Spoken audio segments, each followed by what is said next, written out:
Jay Crawford, Adam the Bull, Garrett Bush, and so many big names, it would take me hours to say all of their names.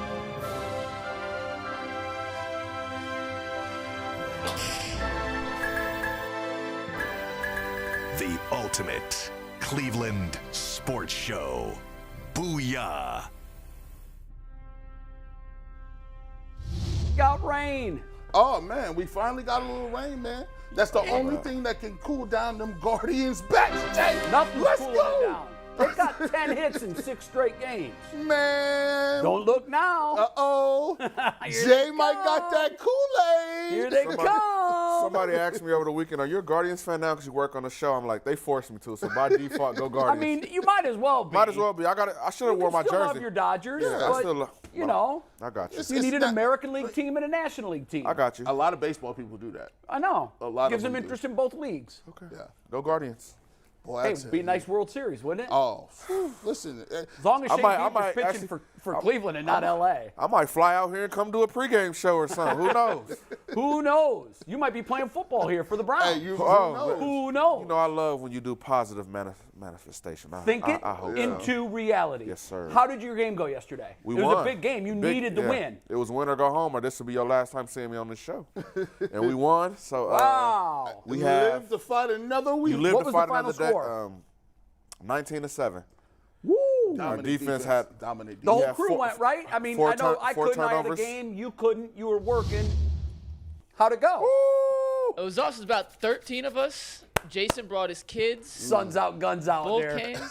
It was hot. It was hot on You Saturday. need some I sauce was- with those noodles, bro. Hey, listen. Hey. McNuggets, I was so shocked. He came down to the front row to let me know he was here. I seen him in the tech. I'm like, that's McNuggets? Listen. Suns out, Suns out, guns out, baby. He was rocking. He got a whole halter top on. That is. Hey, as much time as he spends in the gym, That look- show him off, baby. That I looked got to like, get tan, man. Flaunt him. He had a Boogie, sports bra. He had a long sports bra on. He had a dog. sports bra. He was like, "Give me the extra XLT sports bra." The All right, Bertha. how did it go? How did the trip go? It was like a road trip. Yeah, so we all went down separately. I will say the USFL, awesome event. The event was parking was chaotic. Boogie, just be lucky that you guys don't have to park. Oh, was it?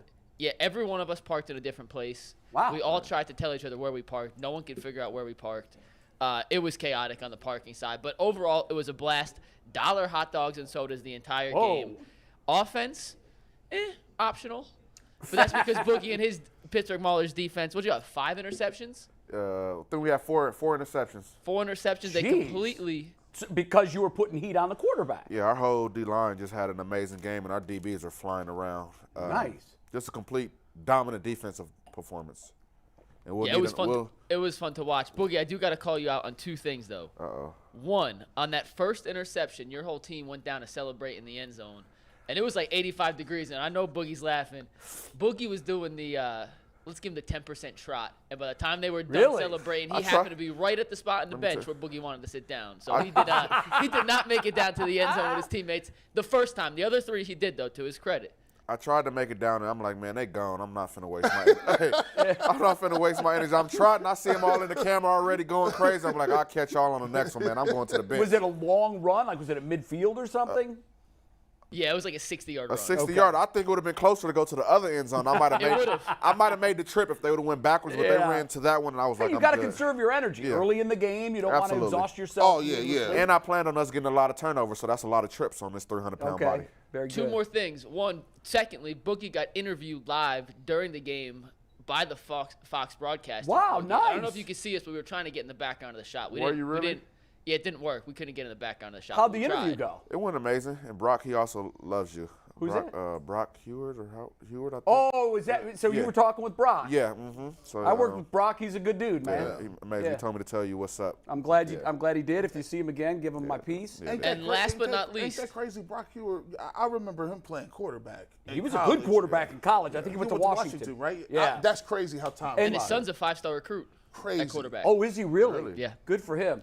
Brock's a good dude. He knows the game, man. He's one of those guys that even though he didn't have like this all-pro amazing career. He was always a student of the game, and he always did well in segments, breaking down plays, and he's, does a great job now. He found his lane, and it ain't no traffic in your lane, so. That's exactly. I like that. And one last thing from the game. Steve, take tag board full, play the video. Boogie, walk us through this. Your first career rush in professional football. Wait, what? Oh, yeah. Watch this. This is crazy. You got You're a two-way player? Run it back.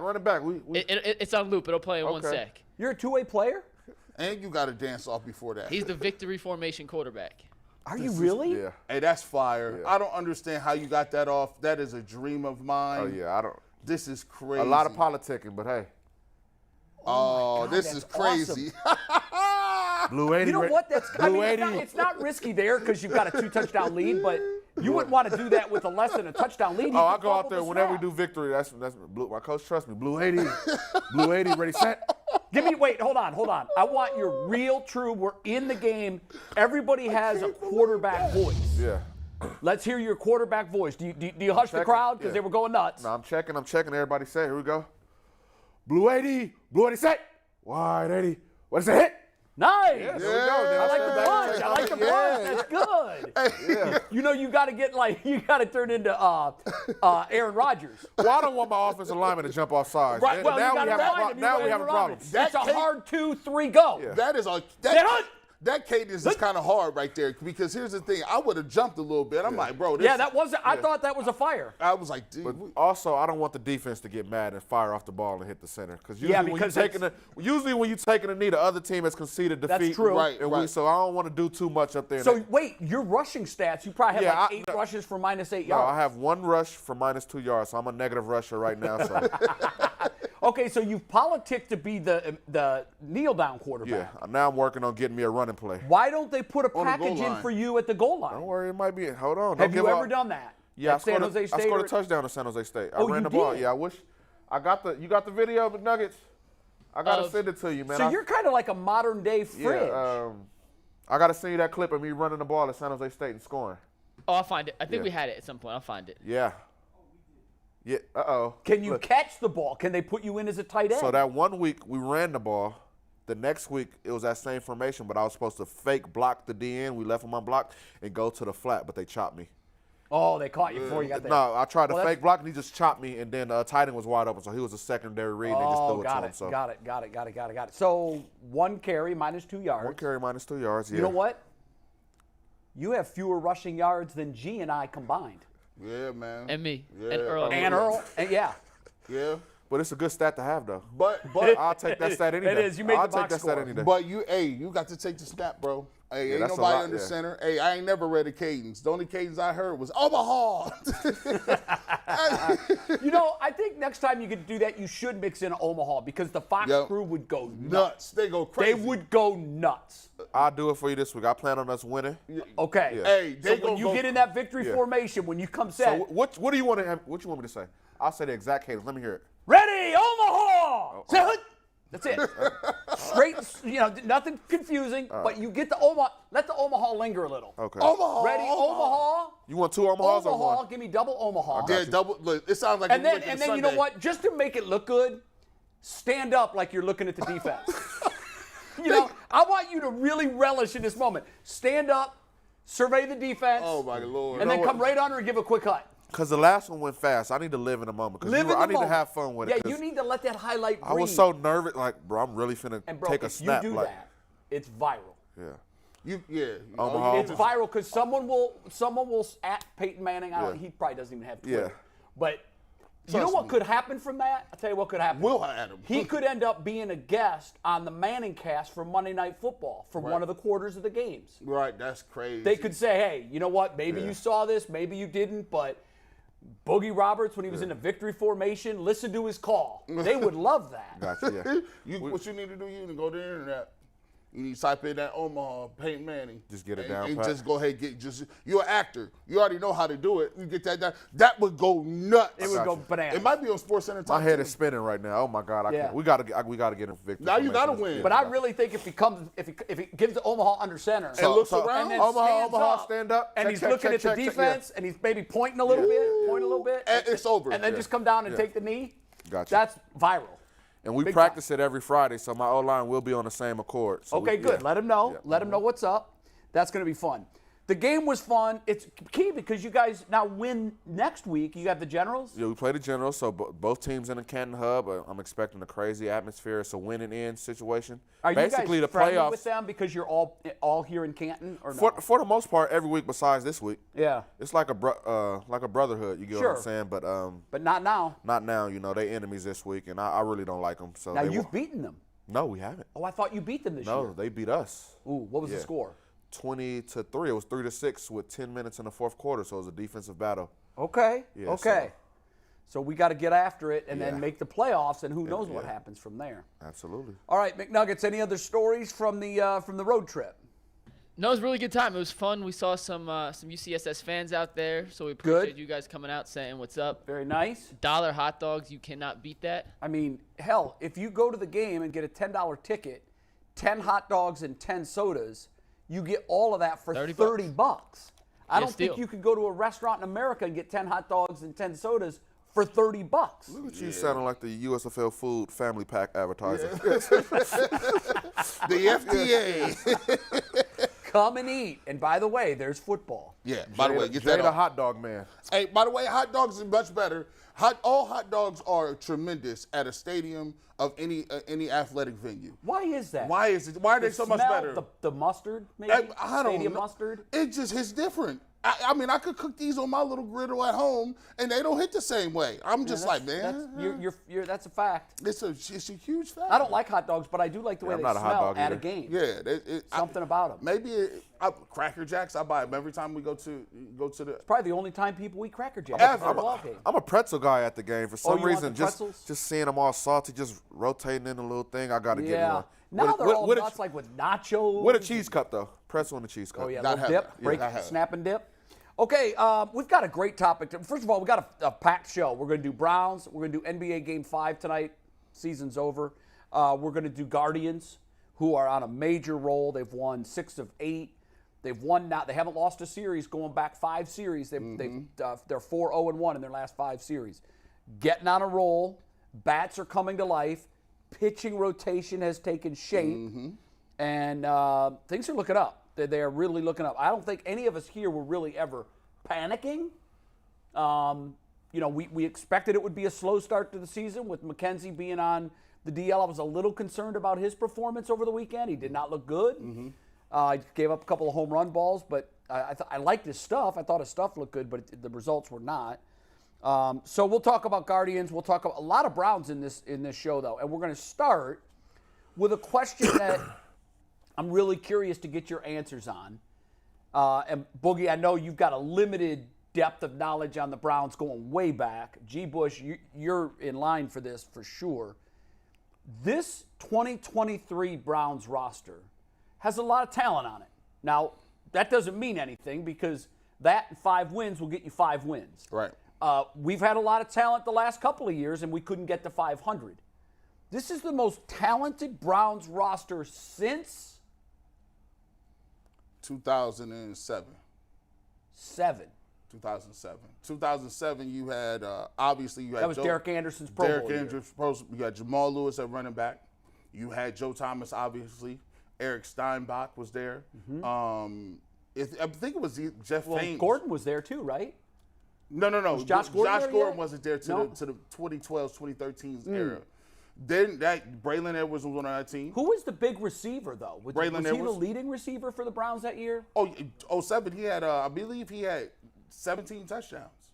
Wow, 1,200 that yards, was a 17 crazy touchdowns. year. Kellen Winslow had over 1,000 yards. He was at tight end. And you look, I think on defense during that time, I think they had, was Sean Rogers on that defense? Was Big Baby on that defense? I don't know. can't remember. Those years really blend in for me. Josh I didn't Cribbs- live here. Yeah. And they all just sort of blend into me as bad years with the exception of 07. Josh Cribbs was taking kicks back to the crib in a lot. They had a nice squad that year. That 07 year, I remember like it was yesterday, lost to the Bengals. And I'm like, all they had to do was beat the Bengals on the road. They end up losing to them. They won 11-5 and missed the playoffs, right? I think they were 10-7. Oh, 10 no, and 7. 10-6. 10-6, sorry, yeah, 10-6. They went 10-6. Okay, but they missed the playoffs. Missed the playoffs, yep. Correct. And G. Bush, on that defense, their leading tacklers that season, just so we are on the same page, was DeQuell, Sean Jones, Leon Williams, Eric Wright, Sean Smith, Rodney Poole, Cameron Wimbley. Sean Rogers was on that team. Okay. Big Baby was on that team, yeah. I didn't go back that far. As I was thinking back, I remember the 07 team because I was trying to think of any teams that had any success. Tim Couch's, was it 01 when they made the playoffs? And he was hurt and couldn't play. Was that 01 or 03? Kelly Holcomb played. What year was that? I want to say that was 01. Is that 01 or 03? They made the playoffs. But you guys might balk at this. But when I saw the question, I'm like, well, it's the most talented Browns roster in 3 years. Definitely. Our 2020 roster was it. A lot of names on that roster. I mean, when you look at the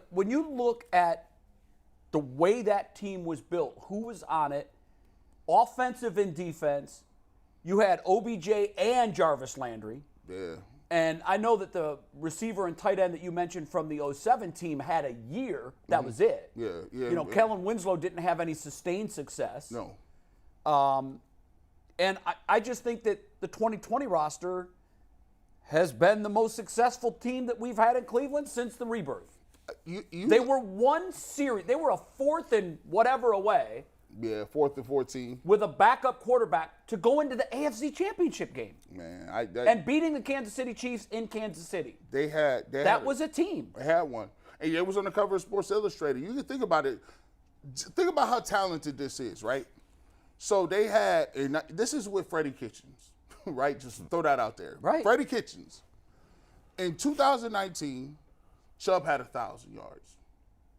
Odell Beckham Jr. had 1,000 yards. Jarvis Landry had 1,000 yards.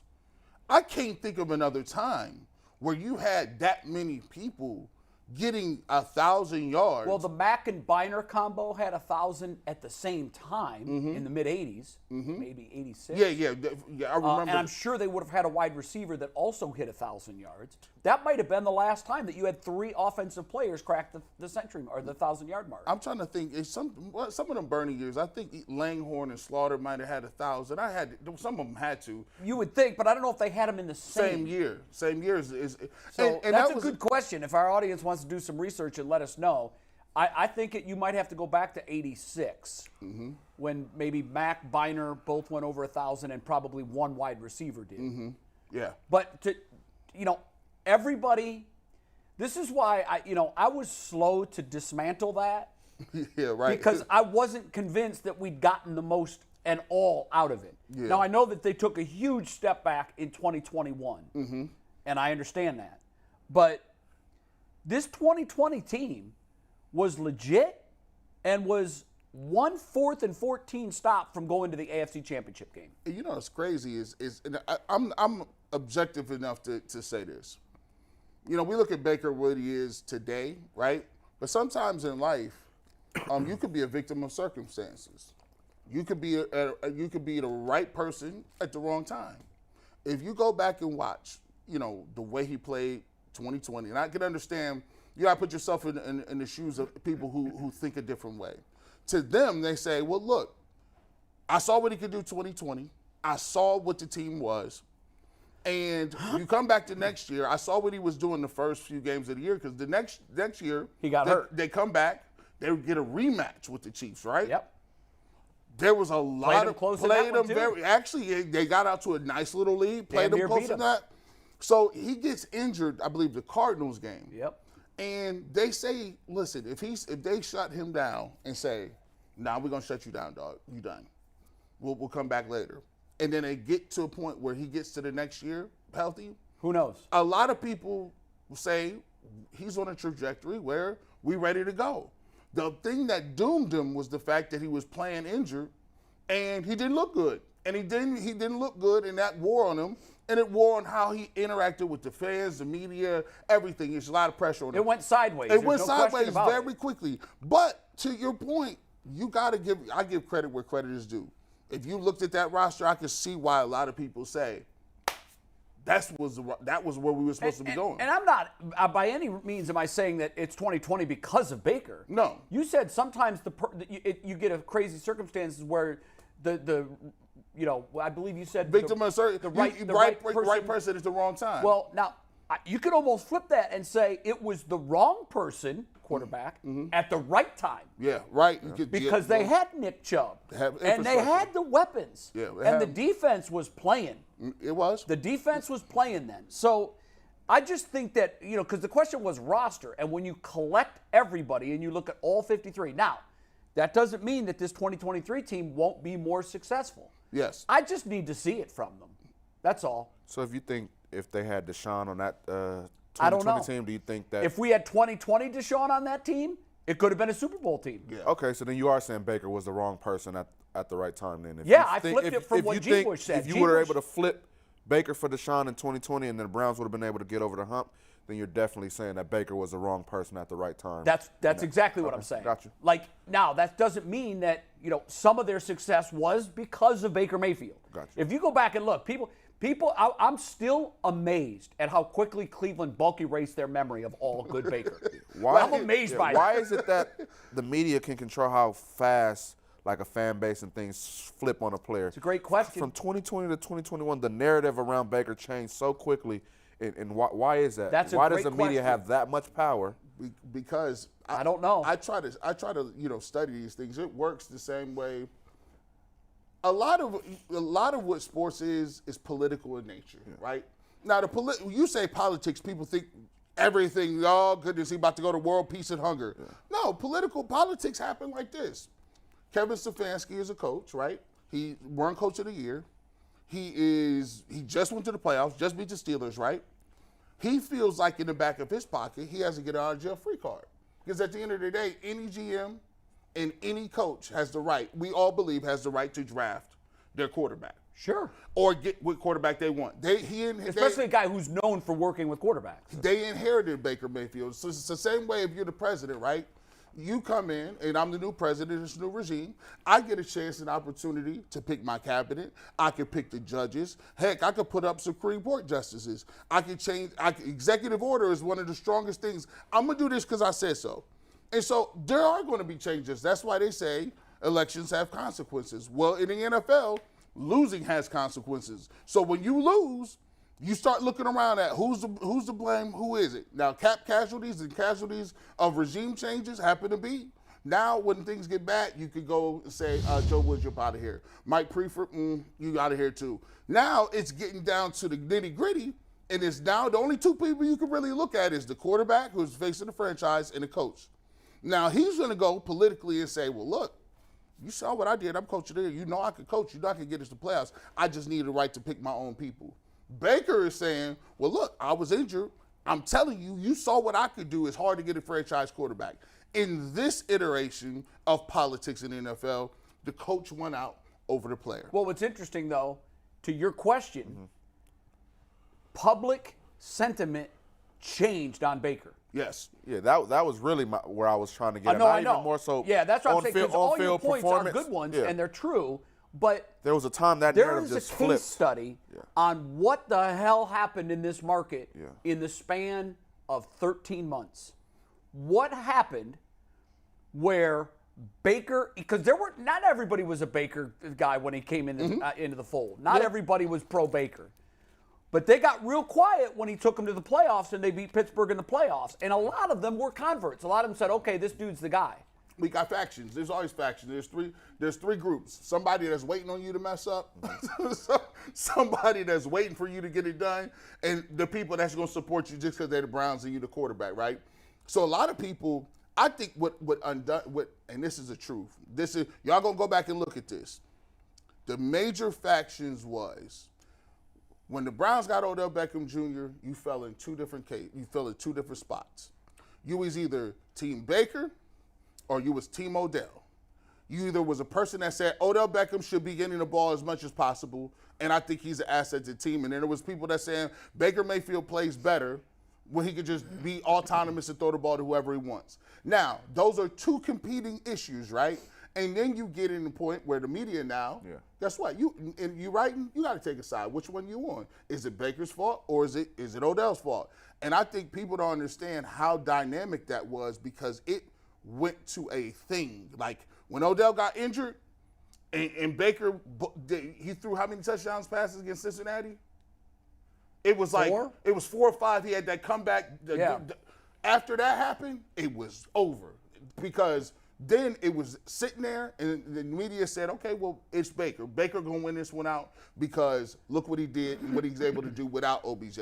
Now there's a faction of people being like, nah, we should be. So you had two people competing, two different groups, and I think what ended up happening is once Odell was gone, now the people that were supporting him to a certain extent was like, okay. They were anti-Baker. You got what you wanted. Yeah, now let's see. I think you got it. I think you nailed it. So I got a call the day Odell Beckham Jr. signed with Cleveland, or that it was official that he was coming to Cleveland. The call was from a former coordinating producer of mine at ESPN, lifelong Giants fan, and really is as knowledgeable on the Giants as any fan that I've ever known is about their team. Not just the current, but the past too. And he called me and he's like, Jay, I'm sorry.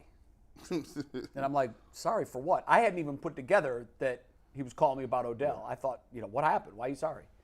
He's like, about the Odell Beckham thing. I'm like, hell, why are you sorry about that, man? I'm doing backflips. He's like, you are today.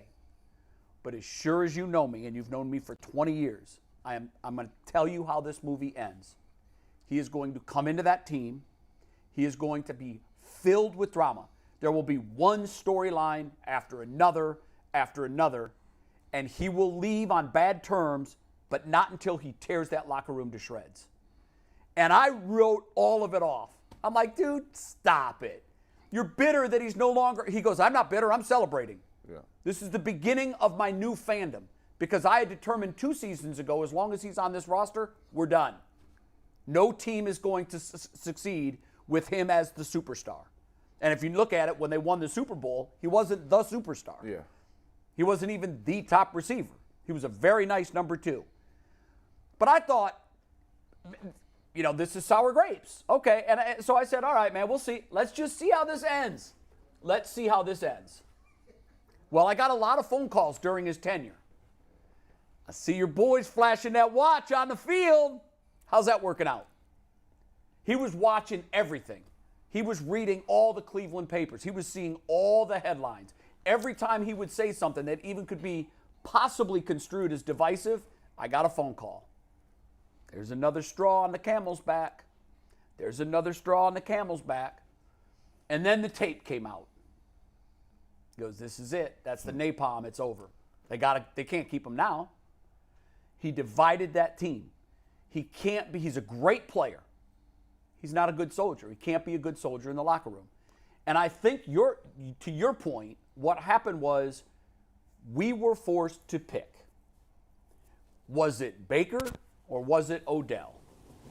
And I think because the team moved on from Odell, the fan base that was with Odell became loud and proud, Baker's got to go. I think the timeline. See, it's funny because one of the things that people have told me from inside the locker room was they love him. So when you got it, because I'm sitting there because I know him. I know him personally. We work out together in LA. We got the same trainer and things like that. So that's not the guy I know. So who are you talking about, Odell or Baker? Odell. Okay. They love him. They just 10 people that sent him off to the. Like when they said they were releasing him, there were people visibly upset, right? Like players. So what happens is when you got a person of that stature, right, and that person is let go, it's human nature, right? There's also part of the timeline if you go back and look at it. Now, here's the thing. Right now, we just getting historical stuff out. We're not talking about whether you thought Odell or we just putting the timeline out here. So you already know, I'm like, okay, well, cool. I was an Odell guy. But at the end of the day, I'm just tell you what the timeline was. So after this happens and Baker plays well, right, the Baker people, they stepped up and said, look how well he's playing without Odell. Yeah, out of his shadow. Out of his shadow, right? And that took off. So the media was like, maybe you're right. Maybe you are right. He's playing. He's doing his thing. We can't hate on that right now, right? Odell gets injured. He is not there the rest of the season. So now the next season happens. Baker is riding high. The Browns got a lot of expectations. They making moves. They go get Clowney. Now it looks like Odell's going to be back in the game. And then it starts with, when is he going to play? He didn't play the first game. He played the second game. I think he came back and eventually played his first game sometime during that season. After I think it was his third or fourth game. And then there was obviously this disconnect because there was sometimes he was open, there was sometimes he wasn't open. There was some times where Baker would try to force it to him, and sometimes he wasn't open and he'd throw the ball and it just wasn't. Sometimes he just missed him being accurate. And that's a good point to bring up because for context here, we talk about right guy, wrong time, wrong guy, right time. I think the fact of the matter is Odell's skill set and what he does did not work with what Baker's skill set is and what he does. Baker's a small quarterback. He's got to throw to spots. He's not a guy like Peyton who can oversee everything and see when receivers break routes and follow them. Baker can't do that. He's too short. That's why they were getting him out of the pocket so his vision would be better. Well, the problem was Odell is Mr. Freelance. And that's fine if you got a quarterback that's bigger and likes to look for guys breaking off their routes. Baker wasn't not that guy. So I don't think it was ever a matter of, there's no question Odell's the better player. I don't think there was ever, even here, I don't think there was ever that debate. No. Odell was clearly the more accomplished and the better player. The problem was when you put the two of them together, they just didn't work. Because one style was counterproductive to the other. Odell was breaking routes and freelancing, and of course he was open. Yeah. But he wasn't where he was supposed to be, and Baker's a spot thrower. So because of that, Baker's not even looking at him. He's off his radar because Baker's looking for a spot, and he's not there.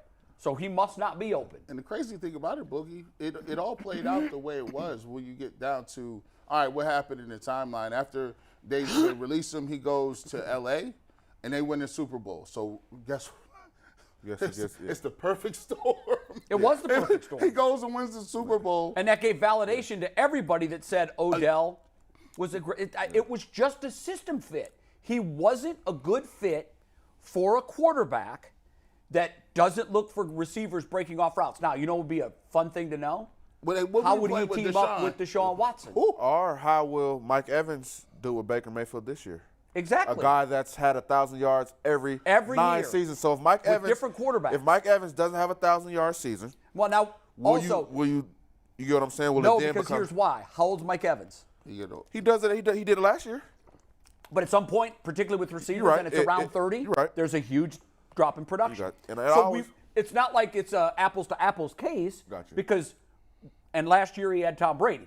So you're going from the GOAT to a GOAT. Yeah. You know? So I don't know. It's going to be interesting to see. Look, we saw times last year where Baker Mayfield, who, joined the Rams 48 hours earlier and didn't even know the playbook, and in a primetime game looked like he was Dan Marino. Yeah. And then the very next week, you're like, there he is again. Yeah.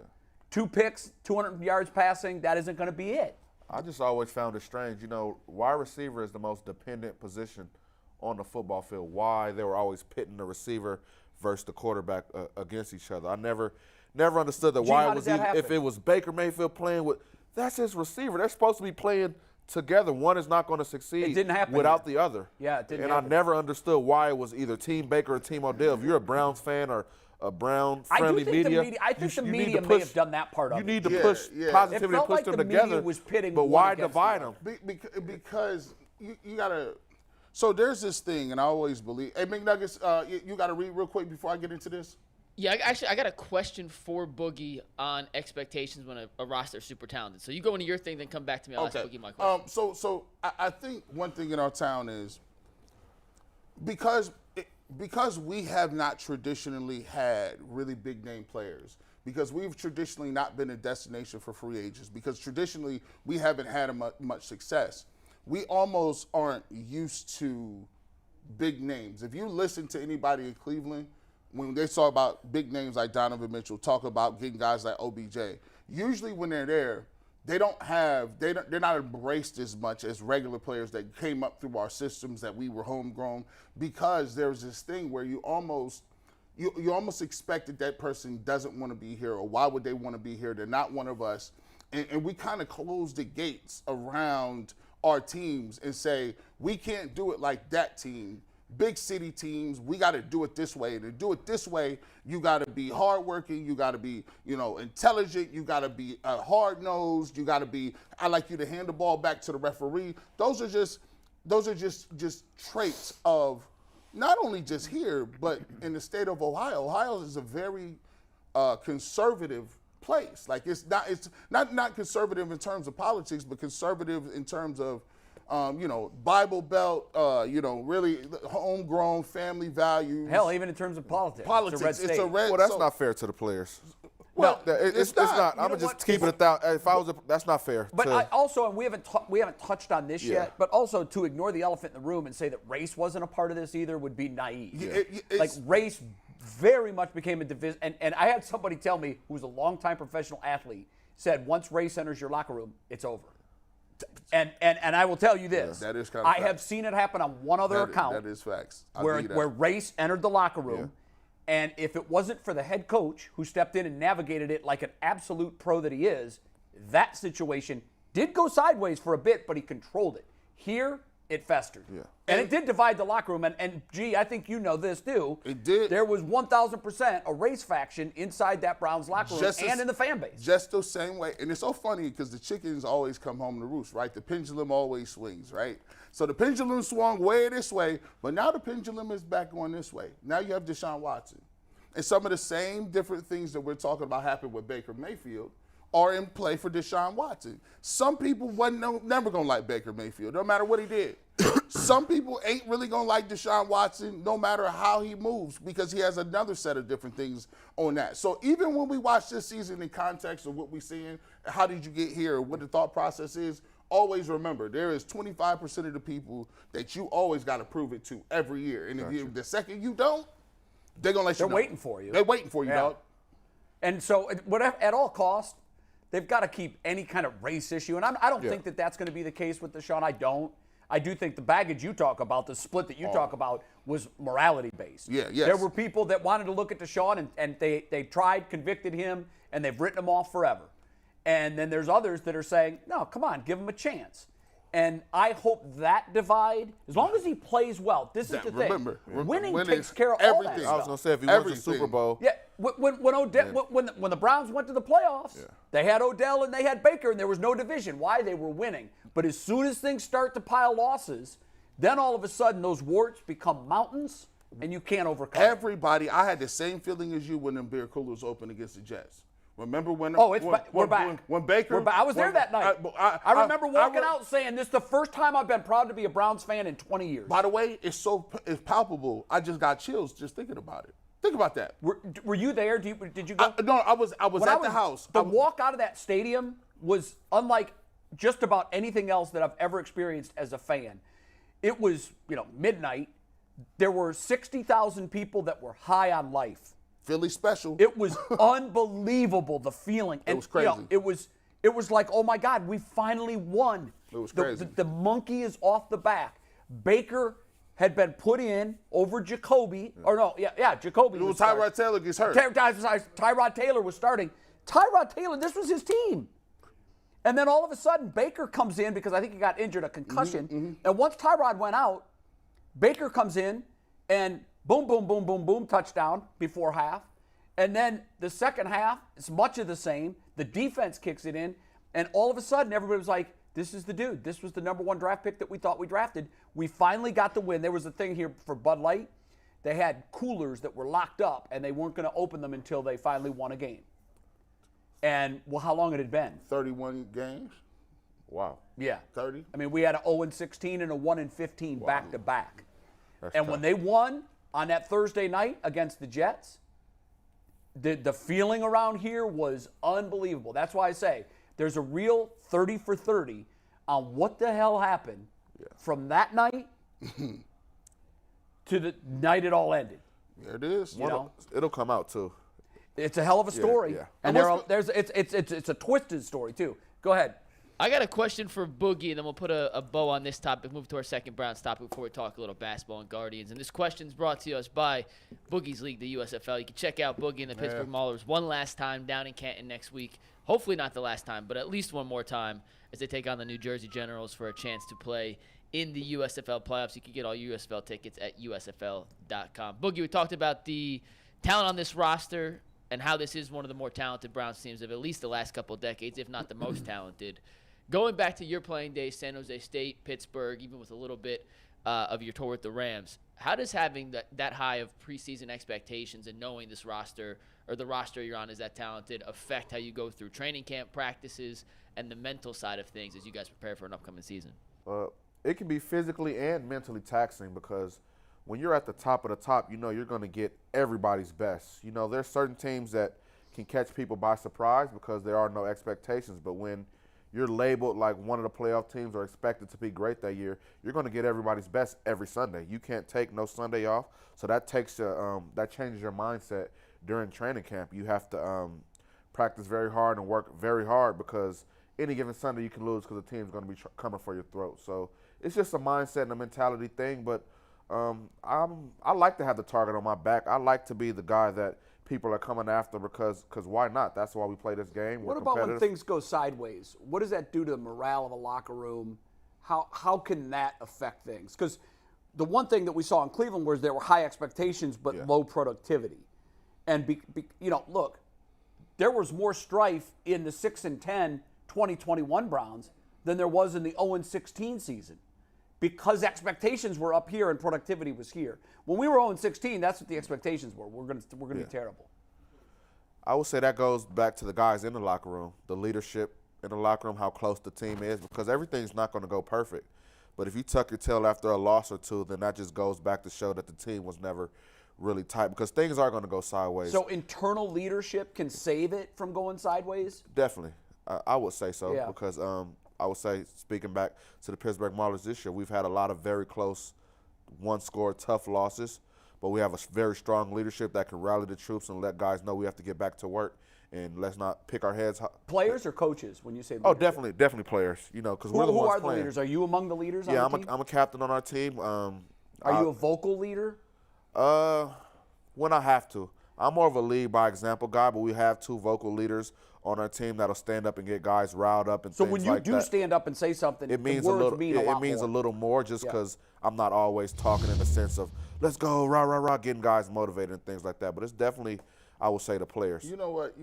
So I play defensive line. You play D line, and one of the things that I've noticed on good teams and bad teams. On good teams, it seems like the offense and the defense is we one squad, right? Yeah. You know what I'm saying? We don't delineate between O and D. Like it's just like if a turnover happens, we're like, yo, it's sudden change. We gotta go back and get the ball back. We're gonna hold them to 3, right? And it ain't. But when you play with a bad team, and you can't. You holding people to 6 points, 7 points, maybe 10 points. I've seen it. Yeah. And the quarterback can't hit the broadside of a barn. He done threw 3 picks. Y'all got 3 turnovers, but he gave them right back to him. You lose a game where you only get 3 field goals. How do you stop it from splitting? Because the first thing that happens is you have that meeting and they be like, hey, we got to do it ourselves, defense. We got to start scoring on pitch a shutout. We pitch a shutout. Yeah. Let me tell you that it's crazy because that's kind of how our season. That's kind of how the Pittsburgh Maulers season is this year. It's a very fine line before it comes divisive in the locker room. Yeah. And I'll go back to the leadership on the team, the relationships you have with the team. We're a very tight-knit group. Our offense has struggled a lot this year, but it's the defense job to, hold down the fort so they get going. And we love those guys. We know they're working hard. It's not because they're not trying. Right. Things are just not clicking. So just depending on the relationship, I'll never go disrespect my quarterback because outside of this, that's my boy. You get what I'm saying? And I know how much it means to him and to the team. So it just depends how tight your team is and that personal relationship a D tackle would have with a running back or a corner has with a receiver that they know they'll get it going. When I worked in Tampa, there was 2 teams on the Buccaneers. Yeah. There was the defense, which had 4 Hall of Famers. Yeah.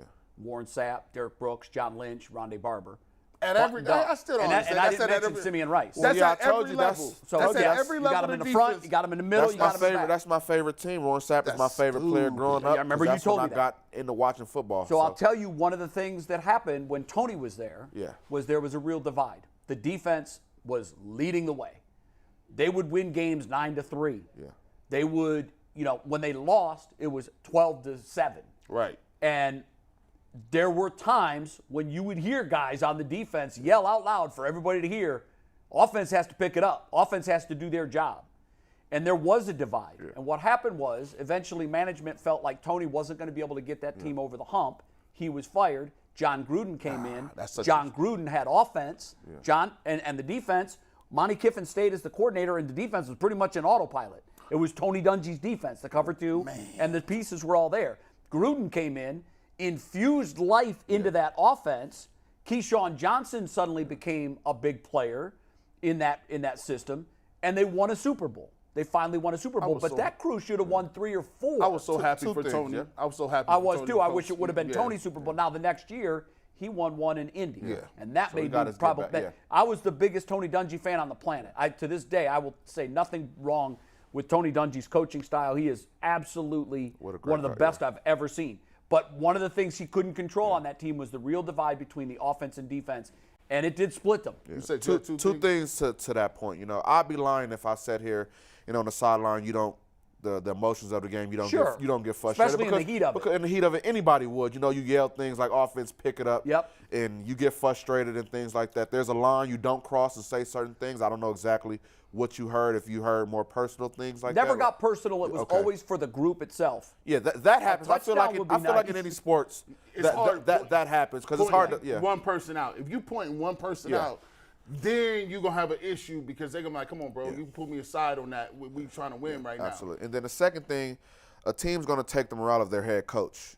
So if the head coach is being divisive, because I've seen a head coach, you could be in team meetings and he can put one side of the ball on a pedestal as opposed to the other side. Mm-hmm. Then it enables the players to do that too. Do it because the player's not going to do something. For the record, not Tony going was to do not something that that a coach won't allow. Right. But not speaking on Tony Dungy saying he did that, but I've seen other coaches. Well, if you played like the defense or if you played like the offense, then we would be such and such, as opposed to we all need to do better. Yeah, so, it's got to be an us. Yeah. If it's a us and them, we and you, it's never going to work. Absolutely. And when they finally got it together, Gruden came in. Now, his attitude and his style burned fast and hot, and it didn't last long. Yeah.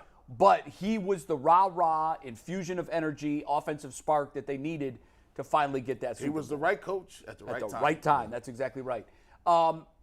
This is a fascinating question. I guess it comes from a viewer. We're told that the offense this year is going to be pass heavy, and they're going to sling it all over the place, and the run game is going to be deprioritized, at least from where it has been in seasons past. Question for you guys. Who has more yards at the end of the season? Nick Chubb or whoever's going to lead this team in receiving yards? That's easy for me.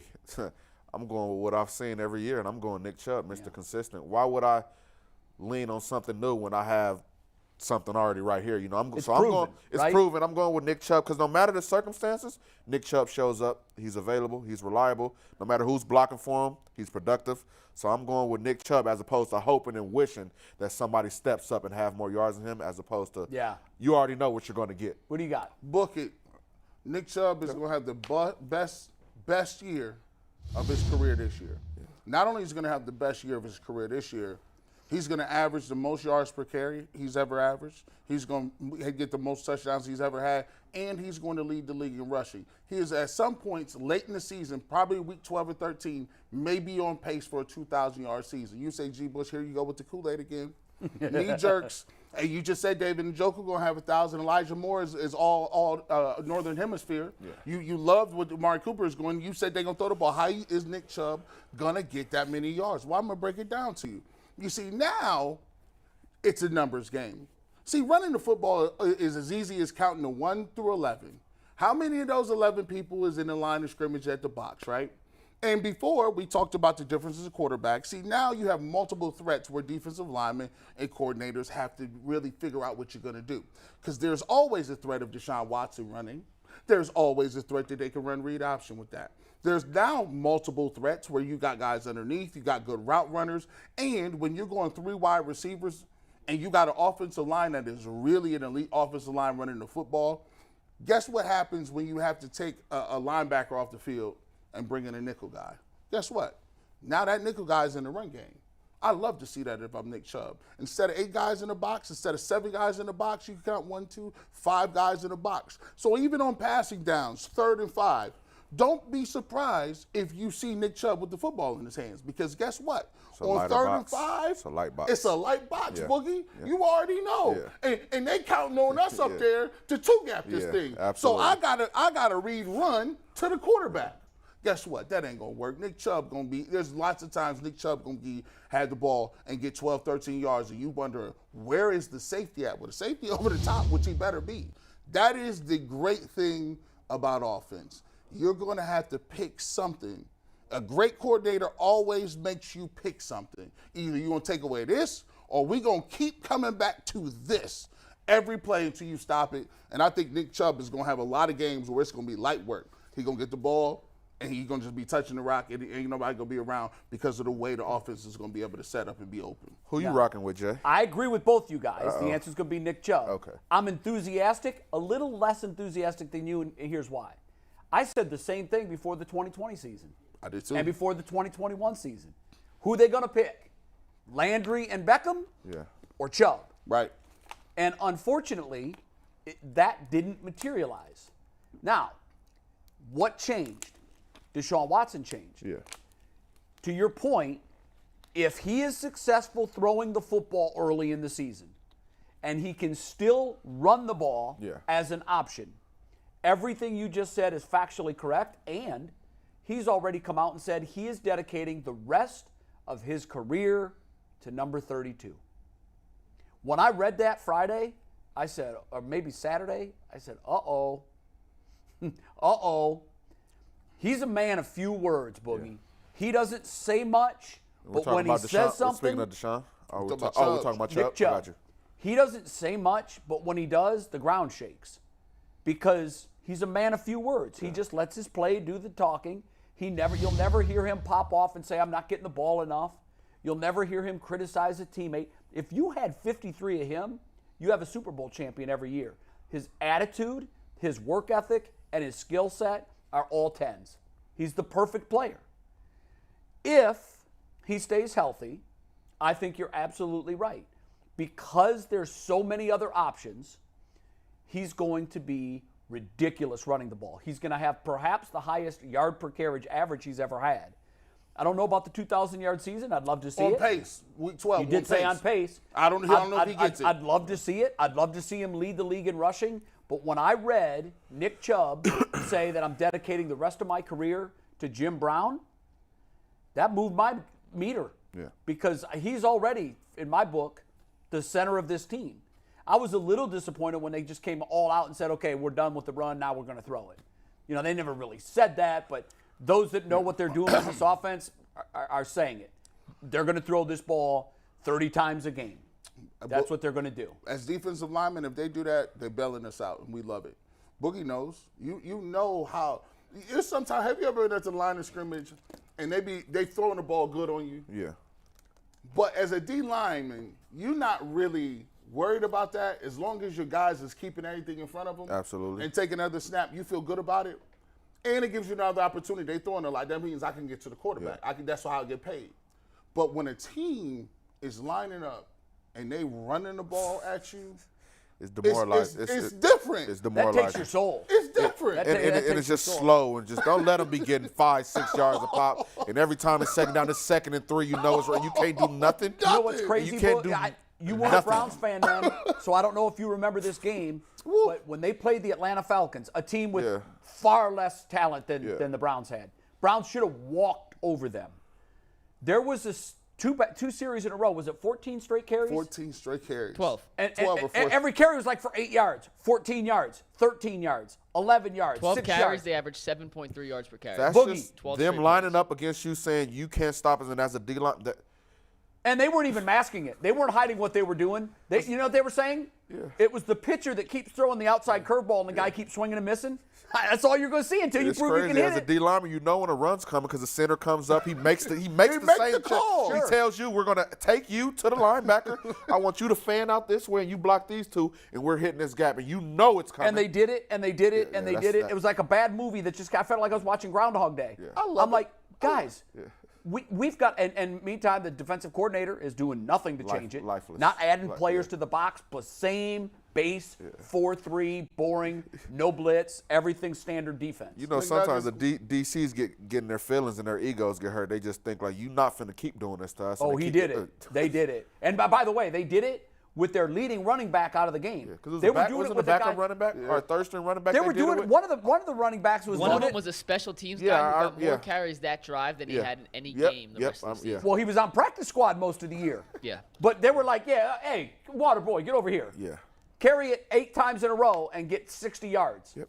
It was nuts, man. I totally agree with all you guys that the answer to this question is Nick Chubb. Can I present the case of how a receiver could end up with more receiving yards? Sure, Chubb because, does yeah, rushing there's yards? a scenario. Just For the sake of here. argument, here we go, Yeah. McNuggets. What Yeah, you got? so, and I agree. I do think Nick Chubb's the right answer. But, He's proven. and he's proven, yeah. So let's just, in a hypothetical world, Deshaun Watson comes back and he is 2020 Deshaun Watson in Houston, if not even better. They're throwing the ball 30, 35 times a game, and they're scoring at will because they have so many different options on the outside. Cooper, Moore, DPJ, Tillman, and Njoku, all these different weapons. I think there's a scenario where, in a perfect world, Chubb's getting 16, 17 carries a game. But there's also a world where the Browns are flat out crushing teams because their defense is only allowing 13 to 20 points per game. Offensively, they're scoring 28 to 35 with all the firepower. And in the fourth quarter, when we're looking at scores where we think, oh, they're going to give Nick Chubb 7-8 carries to wind the clock down, well, they're up 21, 23 points already, and they're giving some other guys carries to save Nick Chubb's legs. So in that scenario, So you think they're going to be boat racing all these teams? I'm just presenting this scenario to how I think there's a path for a receiver to end up with more receiving yards. Man, you stole G. Bush's Kool-Aid on this one. He did. No, I think Nick Chubb's the answer. I'm just presenting you the case as to how this would happen. Yeah, but I mean, count- look, go the ahead. NFL is not a league of blowouts. My counter argument to that is, even if everything you say is true, the offense is clicking, they're up 21 points. You lost me when you say you sub him out. I think that's when you hand him the ball and just ground and pound and run out the clock. That would be Are you risking a potential injury up 21 with Nick Chubb? Well, is it my depends question. on who their backup running back is and how he's doing. If it's Which Ford, is I think not- it's it's going to not be happening, Jerome right? Ford, right? That's going right. I mean, is that what we're thinking right now? Yeah, Ford. They drafted him last year out of Hunt. Cincinnati. Where is he? A speed guy. Yeah. He looked great in this preseason. Got very limited work in the regular season, but when he played, he looked very good. Yeah. He's an explosive back that hits the hole fast. He's got high-end speed. He can run away from guys. He's not necessarily the kind of guy that you'd like to feed it to 15 times a game and let him ground out clock, but you know, he's more of a home run hitter, where I think Nick is a doubles hitter who can hit the home run. Now for me, I mean, I look at the receiving core, and I just keep looking at it, and it's almost like a presidential race. You look at it and saying, okay, some of these people gonna take votes away from somebody. Like if Mari Cooper has 1,160 yards last year. Well, listen, we all believe Elijah Moore is going to be well above 800, or if it was me, I would hope he would be around 800 or 900 to 1,000. Donovan Peoples-Jones had 800 last year. How many touches is he going to get? David Njoku is another guy that could benefit. Yeah, from eventually having a you're quarterback. stealing addition by receptions subtraction. and yards from one another. Eventually, even if you get to 1,200, Nick Chubb can get to 1,200, basically sleepwalking a little bit. Yeah, if he stays healthy, he's going to get to 1,200. And I think it's difficult for any of those receivers to get 1,200 because they just have a better roster at this point. And deeper. So there's Yes. so many different, there's a lot of options this year at wide receiver. So we'll Real see. quick, though, G, to your point, though, last season, in totality, between Brissett and Deshaun Watson in 17 games, the Browns threw for 3,700 yards. I think we all expect Watson to be throwing around 4,500, if not more. 47, 48. See, you guys are being extremely So you're less, optimistic. but okay. So, but I'm saying I'm just saying, give me 4,000. Sure. Like, Well, if you give me 4,000, we can do something. Sure, but that's still 300 more receiving yards to be dispersed around those guys. Once again, I Correct. think Nick Chubb's the answer. And if, to G's point, 4,700 yards, you were talking about an extra 1,000 yards to be dispersed. If Cooper had 1,200 last year out of 37, I don't think it's crazy to imagine know. having 13, 14, an extra But 200, that's only 300 out of. I mean, look, last year the passing game, the last 6 games of the season was just anemic. Right. I think 4 or 5 of the 6 games, I think Deshaun Watson had just one 200-yard plus passing game. It seems like he was getting 160, 180, 140, 160. He wasn't slinging it all over. Now, granted, there were a lot of things that he was working against. You know, he had a he had different 2 games offense. over 200 yards. Okay, so 2/3 of his games he was below 200 yards. You throw for 200 yards 17 times and you're at 3,400 yards. At once upon a time, Deshaun Watson was mentioned in the upper echelon of. Did he have a 5,000-yard season once? If not, he was close. He was damn close. I'll tell He you. was mentioned in the same breath as the great Patrick Mahomes. Now my thing is, you might not be Mahomes, but my expectation level is 4,800 yards. Okay. My expectation level is you're going to get back to where you need to go, and to do that, I'm not looking for a top 15 quarterback. I'm looking for a top 5. I'm looking for 7 to 5. And that would be 4,800 yards. That's 4,800. That's the going rate All right. for that. I tell you, my expectation was lowered so much by what I saw last year. Yeah. I'm at 4,000. Just give me 4,000. You'd be good. I'm good with 4,000. I'm good with 4,000. I would love more. And do I think he could get 5,000? I do, but I wouldn't bet money on it. And you think he has the weapons for 5,000? I'm not sure he does. Because that's a lot. 5,000 is a ton, 5,000's a man. lot. You got to have a lot of weapons to get 5,000 a system Manning, that 5,000 allows you to do Tom that Brady. as well. Deep passes. You look what he had. Like, he had guys that can move. Like, Brandon Cooks was a deep vertical threat. I'm forgetting. Well, Marquise Goodwin's one of the fastest guys in the league. There you go. What's the guy from Notre Dame? Not Kenny Stills. The other one that retired. He was Jeff Samardzija. No. By the way, Jeff Samardzija made a boatload of money playing baseball. Smart decision. He's a fast guy. Has dreadlocks. He's a receiver. Oh, Chase Claypool. No, that's not him. On the Browns? No, he played for the Texans. I'm not, obviously not Deion. He retired. Not Will Fuller. Yeah, Will Yeah, Fuller. Fuller. Yeah, that's it. So he had Will Fuller and Cooks. And they threw a lot of deep passes that year. Yeah. I don't know if they have particularly those deep threats, but we'll see. What was their 5,000 a record lot. the year that he threw for 4,800? Not good. 4-12. Okay, so, somebody told me a long time ago to always look at that. There's 2 different kinds of 4,500-yard seasons. Right. There's the 4,500-yard seasons that's the reason you're 11-5. Right. And then there's a 4,500-yard season that happens because you're 4-12 and you're 20 points down and you're throwing in the fourth quarter, and a lot of those are empty and meaningless yards. Gravy stats. Gravy stats. I like gravy. So I want to see a 4,800-yard season in an 11-6 campaign. That means that we're 11. That those 4,800 yards are the reason we're 11-6. Yes. So I told you I'm now an official resident of the state of Missouri. Everybody's probably thinking that I'm so negative, and I'm just done with buying in when I shouldn't have. I've bought fool's gold so many times. I'm only buying now when the jeweler puts the acid on it and it shows me that the acid isn't penetrating the gold. That's real. I'm buying it now. I'm not buying it on preseason hype. I'm not buying it on we've got this player and that player and this player. I'm now a resident of the Show Me State. I'm from Missouri. We'll catch. Show me. We'll catch Jay. Now, if they win this year, will you be a little more optimistic going into the next year? Probably, because I'm a Cleveland fan. I don't learn my lesson. I tell you, I always tell people 195 pounds and nothing but scar tissue. That's all I am. At least he's like, hell yeah. They ball out. Boogie's got to get up out of here. We got 2 reads. Are we Boogie. going to have you for sure next week? Like, what if you guys lose and your season's over? Like, this can't be goodbye. I'm not ready for this to be what do you goodbye. mean? Like, I'm like, where this dude at? Like, I'm like, McNuggets, what, do he live here? Like, did they kick you out of the campus? Can you just stay in some of them hotels? Nah, so I stay in the apartment. I got my lease, but my thought process was if we didn't win, I was saying y'all can have the apartment. I'm leaving early. I'm out of here. But you got to if we don't win, I will still come do one last show on Monday because this can't be goodbye. Wait, come on, no, bro. we don't have a show Monday. It's Oh, Juneteenth. Look how she done messed with we you. don't? No Juneteenth show. Bro, It's a Tegna holiday. Then this is likely goodbye. Yeah, I didn't realize that till you just said next Monday. That ain't even cool. Next Monday's the 19th. Yeah. Unfortunately. So we gotta win.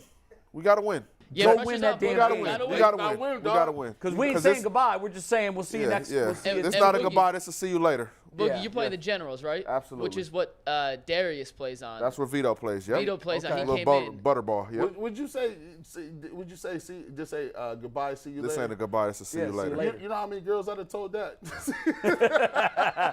You know how many Jay, no, times I was told that? You know how Jay, many we not- times? we- You know how many times that was slid under my door? We not ending with this. You do have a show on Tuesday though, right?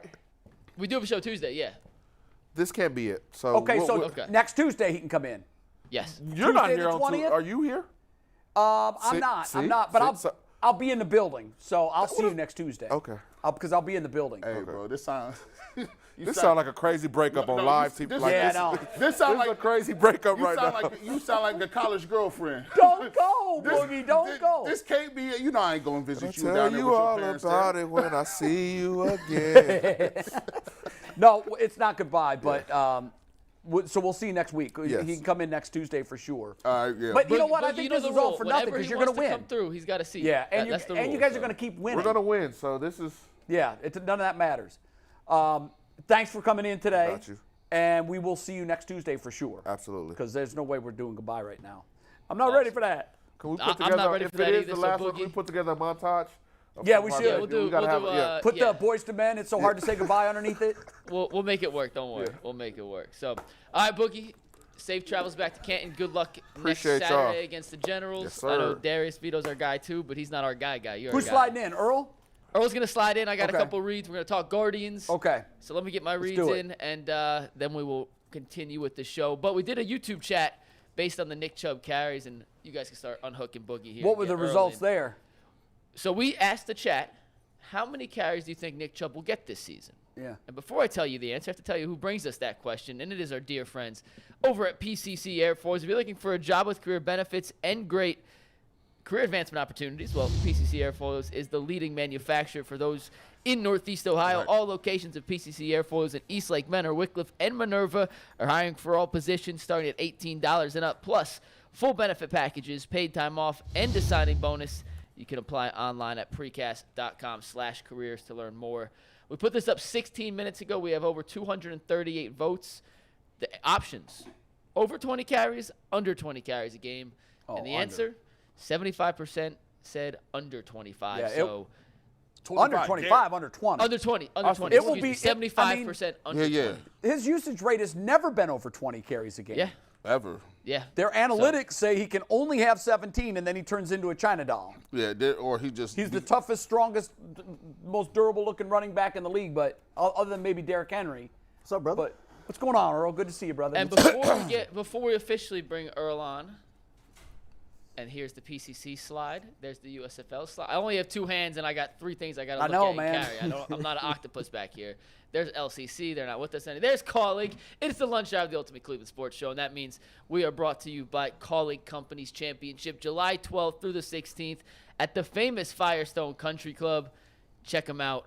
Your favorite golfers, free concerts, free admission for kids. It's going to be a blast. You can learn more at colleaguegolf.com. Earl, they had a big weekend at Sonoma. His NASCAR teams, right? Yeah, man. Shout out to Eric Amarola, got the victory Yeah. on Saturday. I thought he was going to sweep the weekend, to be totally honest with you. Yeah. But, he's a hell of a road course driver.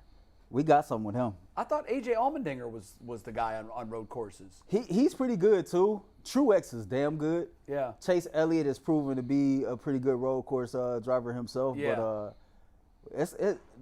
I think that's a special, unique talent It is. to go left and right. I was asking Matt, what is that? Like, why is Allmendinger, why are these guys so good on road courses? He said, you know what?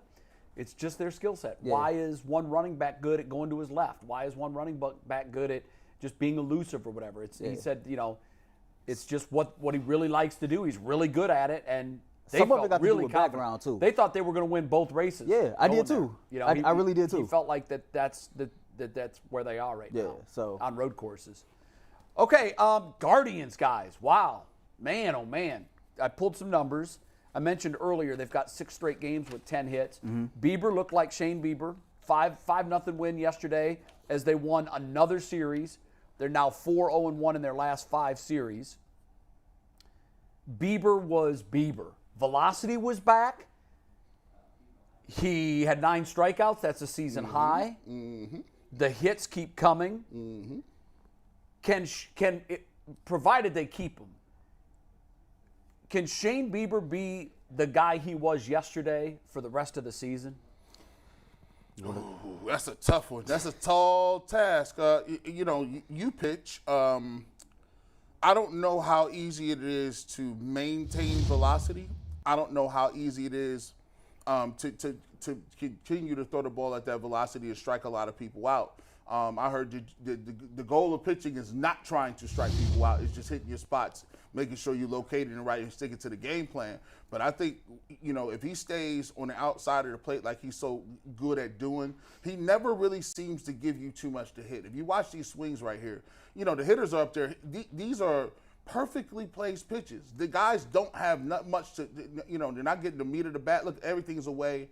Everything is just off the outside corner of the plate. You can't drive anything. And even if you do hit it, it's going to be a weak grounder or a little pop fly. So, that's his game. And if he can still consistently make sure he's hitting those locations, he could be Shane Bieber for a little bit of time period and stretch. And I think doing that against the Astros, I think that literally moved his stock up a little bit, especially when you get 9 Ks and only 3 hits. That's something that you look at, and I think that he can match that spot to spot. It's yet to be seen if he could do that for the entire rest of the season.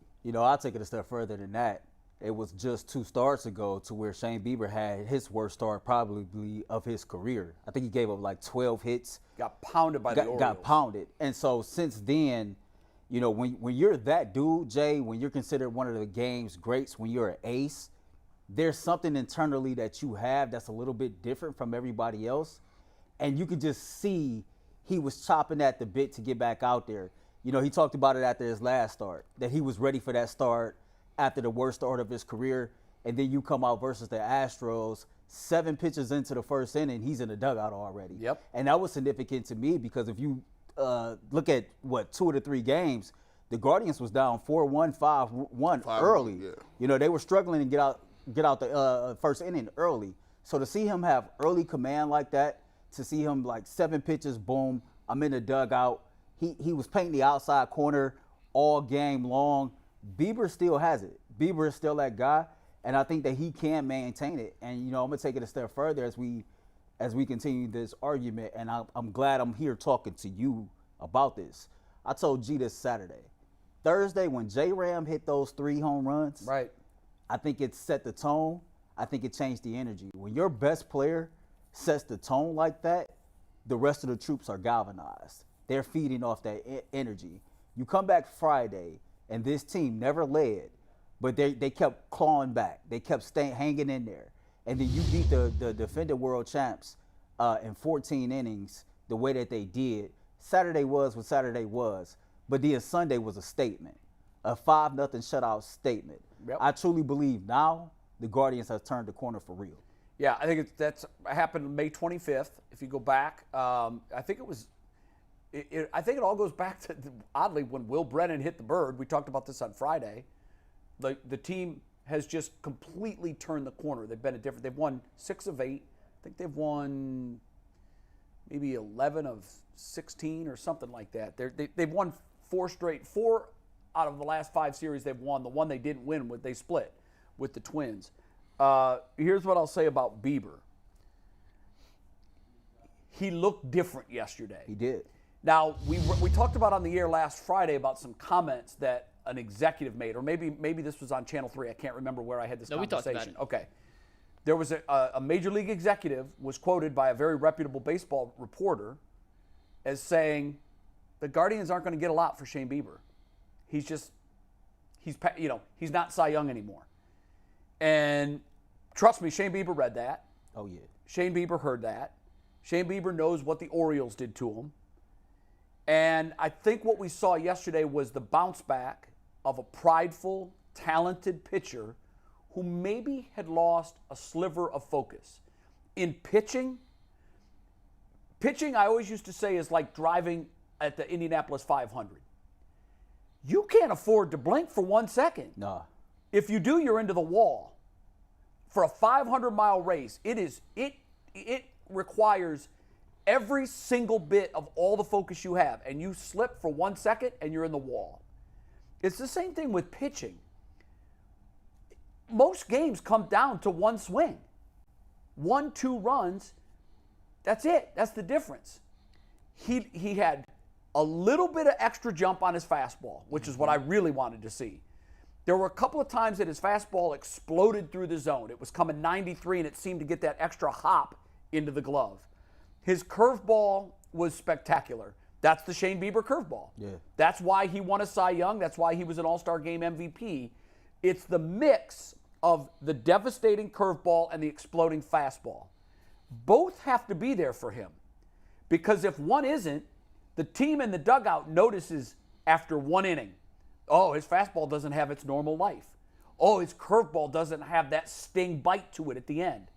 So you just sit on whatever his best pitch is that day, and when teams start sitting on pitches, they're going to hit you. It's the guessing game that leads guys to Cy Young awards. And yesterday, I watched the Astros hitters, and it's really evident in this clip. They weren't sure what was coming. They were frustrated. Is it going to be the life fastball, you know, that live electric fastball, or is it going to be that curveball that's unhittable, out of the zone? So I think if he can maintain that focus, the talent's there. I've never doubted his talent. Guys have bad outings. Here's his numbers. So when I read the question, I'm like, wow, it's not like he's been 3-7. Because the question was, are we going to see the Shane Bieber we saw yesterday or the guy we've seen all year? Shane Bieber's been very good this year. Very good is being very nice. No, it's not. He's been solid. But he's not. His He ERA, hasn't been the ace Shane Bieber. His ERA minus the Orioles start is 2.75. And I'm a 10 if you take out the fact I'm 5'8". Bro, it's the sample size. Pitchers are going to throw a pig. You're 5'8" no matter what, every day. Shooting the ball, rebounding the ball, dribbling the ball. You're stuck at 5'8". Facts. This guy, minus the Orioles start, which was everybody would tell it's the worst start of his career. He's 5-3, and 3 games he left with the lead. Yeah, he hasn't been bad. So if the bullpen did their damn job, Boston game? he's 8-3. Boston game? And I'm not asking any questions about an 8-3 pitcher. Now, if, I get it. He's gotten some bad breaks. Another one of the questions that we had on the Guardians this year is what's the difference between last year's team that was 36-29 at the 65-game mark and this year's team that's 31-34. So what is the difference? Why are they 5 games behind last year? Well, that's pretty simple. Everything that could go right for the Guardians last year went right. They won the one-run games. They won the close games. Mm-hmm. Their last 3 losses, of their last 4 losses, 3 of their last 3 4 of them are 1 run. The other one was 2 runs. They did something Friday night. I tried to verify this stat. I couldn't get it verified. I read it Saturday morning. Friday night, the Guardians did something that's never been done in the history of Major League Baseball. They came from behind and won a game 5 times after the 7th inning. They came from behind. Think about that. Yeah, they did. 5 times. And they ended up winning the game. And it was so funny because as I'm watching this crazy marathon go on, I literally was saying, this is the game that builds a season. But you got to win it. You can't come back 5 times and end up losing. No. You got to. They trailed 5 times. Okay, here's the stat. This is Okay. different comeback stat. Okay, what does that one say? This is about the win on Friday night. Yeah, that's the one I'm talking about. Yeah, that's the one. Sorry. Yeah. They're the only MLB team in the modern era to erase a deficit in 5 separate innings in the 7th inning of a game after the 7th inning of the game. That's you were trailing in the 7th, the 8th, the 9th, the 10th. There were some innings and extras where neither team scored. Yes. So they were tied. Exactly. And then, obviously, in the 14th. So I mean, what does that say? That says that the DNA of this team is the same as it was last year. We're not quitting. We're not going away.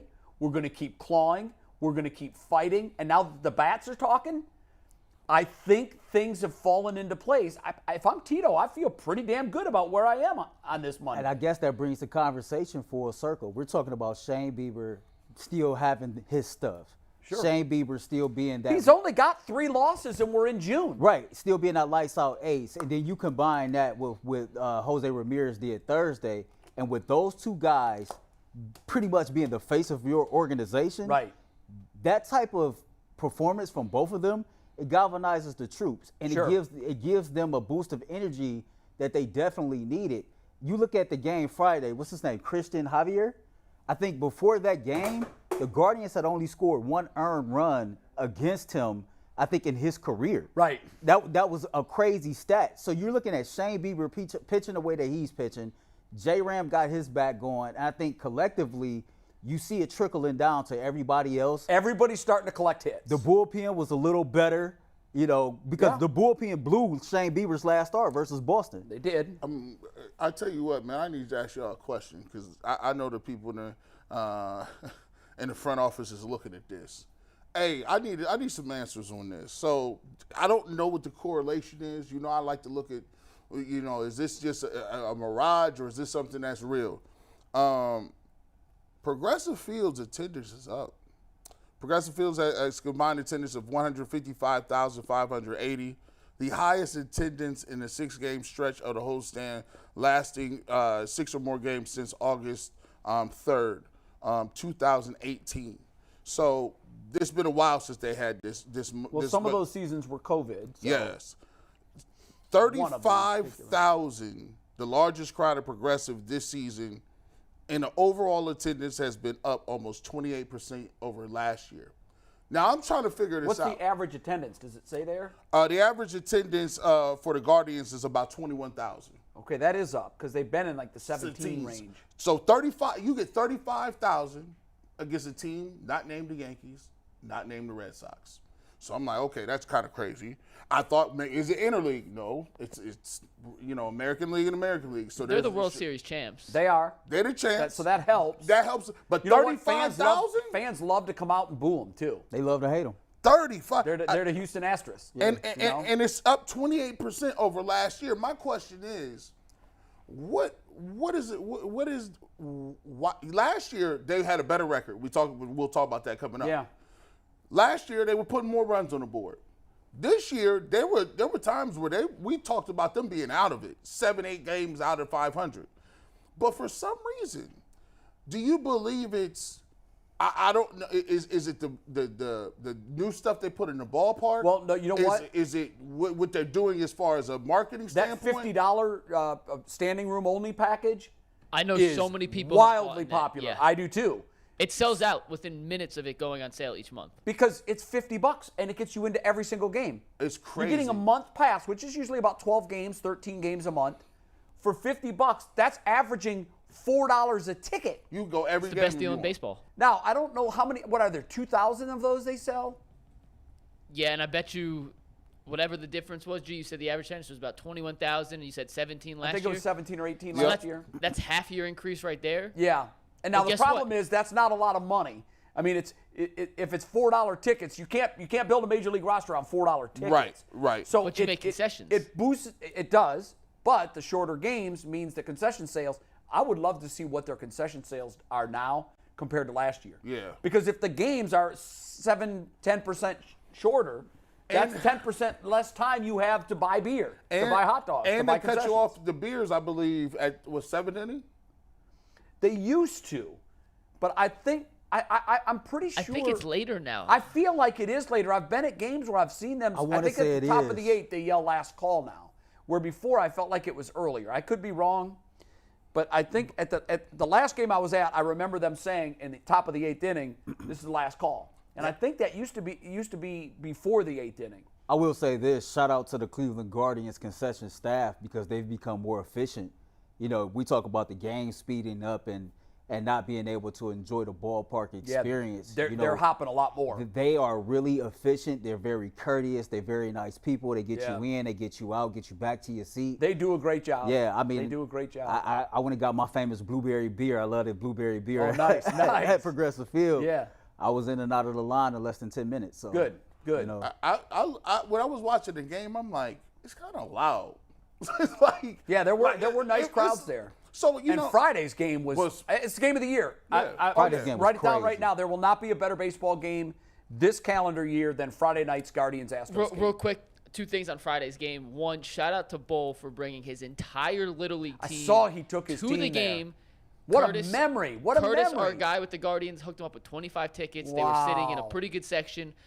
All 24 kids and parents stayed till the end of the game. No kidding. Those are 9, 10, and 11-year-olds. If I'm 99% sure that's the age range. I think Aaron's just turned 10, so 10, 11, or 9 and 10. Stayed 14 innings. Wow. Kudos to them. That takes a lot of. Because Let's say Aaron was supposed to come to the USFL game the next day. He was still exhausted from the game before. Oh, so he didn't go? Aaron did not make it to the USFL game, but it's because he was at a 14-inning Guardians game. Yeah. And they played 14 innings in 4 hours. Yeah. Like, that's still hard to That's fathom crazy. that in It today's is. world. Yeah, no, crazy. That it is the baseball we get to.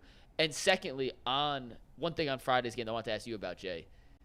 What was Dusty Baker thinking? I don't pitching know. Will Brennan I don't know. Intentionally walking him for David Fry next. we'll take- listen, I'll never we'll take it. understand I that. have no idea at all why he did that. Because earlier in the game, in a similar situation, he made the right call. Yep. Very similar situation. It was extra innings. I don't know. Dusty Baker's one of the best to ever do it. Yeah, but, Friday and I think Sunday, and it's crazy he brought that up. His pitcher was getting beat up on Friday. Yeah. Javier was. He started to lose it in the 5th. He left him in the game. The pitcher Sunday was getting beat up early, and Dusty just left him in the game. So, Jay, do they, have a weak bullpen where their bullpen's still worn out from Friday? Like, what was it? 60% of their starting rotation is on the DL. So they're thin on arms, and sometimes it's called just letting a guy eat innings. Even though, when it's 5-0 and Bieber's throwing the way he's throwing, Dusty wisely looked out there and said, "I'm not going to chew up my bullpen. I'm going to let my starter stay in the game, eat some innings, get to work, because we're not winning this game." Yeah. Sometimes you just wave the white flag because you know it's not going to happen. Or I'm not saying you're actually giving up, but you're playing percentages at that point. To your point, he's a veteran skipper. He's won a World Series. He's been around a long time. Hell, I think he's the winningest active manager. He's the only guy that only guy that has more wins than Tito. So it's like he looked out there yesterday. He said, "You know what? Yeah, keep going. We're gonna leave this is what it is." Yeah, so. yeah. Now sometimes I've seen managers do it out of spite. Like when it's 9-2 in the 4th, You just getting smoked. and you're still letting that guy just get pounded, and there's just that he's. It's almost like he's like sending a message, like you embarrassed me and us. Embarrass you. I'm gonna embarrass you. It's called enjoy your outing. It's called the Scarlet Letter. Yeah, you're wearing You it. just got to wear that. I was at Elijah Morgan's first major league appearance. It was the game a couple of years ago where I think it was last year against Toronto. It was raining sideways, and it was like 35 degrees. And it rained the entire game. And Morgan I was excited because I'd been following his career, and I was excited to see him pitch in the bigs. And he came up, and he got smoked. And Tito just let him go. He let him stay out there. And I was vehemently disagreeing. I was watching it with some real hardcore baseball fans as well. Mm-hmm. And I said, this is how you damage a kid's psyche. Like, this is his welcome to the big league moment, and you're letting him. Toronto's hitting home runs, and it was windy as hell. The flag, I'd never seen the flag at Progressive Field stand out like that. And he just let him go. I can't remember how long he stayed out there, but it felt like it was 5 innings. It was probably only like 3 1/4 or whatever, but 3 1/3. I would have got him out almost right away because the situation was eating him up. And that was the series where the very next day, it was 55 and sunny, and they canceled that game. Yeah. And my buddy's the pitching coach for the Blue Jays, and he's like, "What the hell's going on in Cleveland? We played through the worst weather I've ever played a baseball or seen a baseball game played in yesterday, and today it's 55 and beautiful and sunny, and they just canceled the game." It was I still don't understand that. I don't know why they made that call, but. I got 2 super chats, Jay, then we'll get to the next Guardians topic and then finish the show with a little basketball talk. First super chat's from Dog Pound Derek. He says, He didn't get to come say hi to the crew at the USFL game, but he did make Boogie shake his hand for making him root for a Pittsburgh team. Tell him I'm sorry my son wouldn't let his hand go. Autism is a different beast. I'm sure Boogie did not mind the least bit. And thanks for coming. We appreciate that, Absolutely. Derek. Secondly, from Professor Chaos, last Shane Bieber question is the super chat. Then we'll move on to Guardians at 65 game point this year versus last year. Professor Chaos wants to know if Shane Bieber starts looking more like he was in this last game, do we trade him now or keep him for the playoffs with his value going up? So I've made the determination. I said this on, I think, last Friday's show. I'm not trading him. I'm not trading him. And here's why. You're in a division that it's not going to take much to win. They should win this division. They are the betting favorite now to win this division. Mm-hmm. Even with the horrible start, when we didn't have any guys hitting over 210, we're in position now. We're a game and a half out. We've turned the corner. We're starting to play much better baseball. With that guy, the way he pitched yesterday, we have a chance in any series because he's going to get 2 starts, and Tristan McKenzie will likely get 2 starts. These are Cy Young caliber pitchers. Now, I know Tristan got pounded Saturday. It is what it is. Friday, his first start, he looked great. You know, was he working off rust? I don't know. He's been prone to give up the home run. That's how Houston got him. I just think that when you have a team that has 2 A-plus pitchers on it or front of the rotation guys on it, you can be in position to win.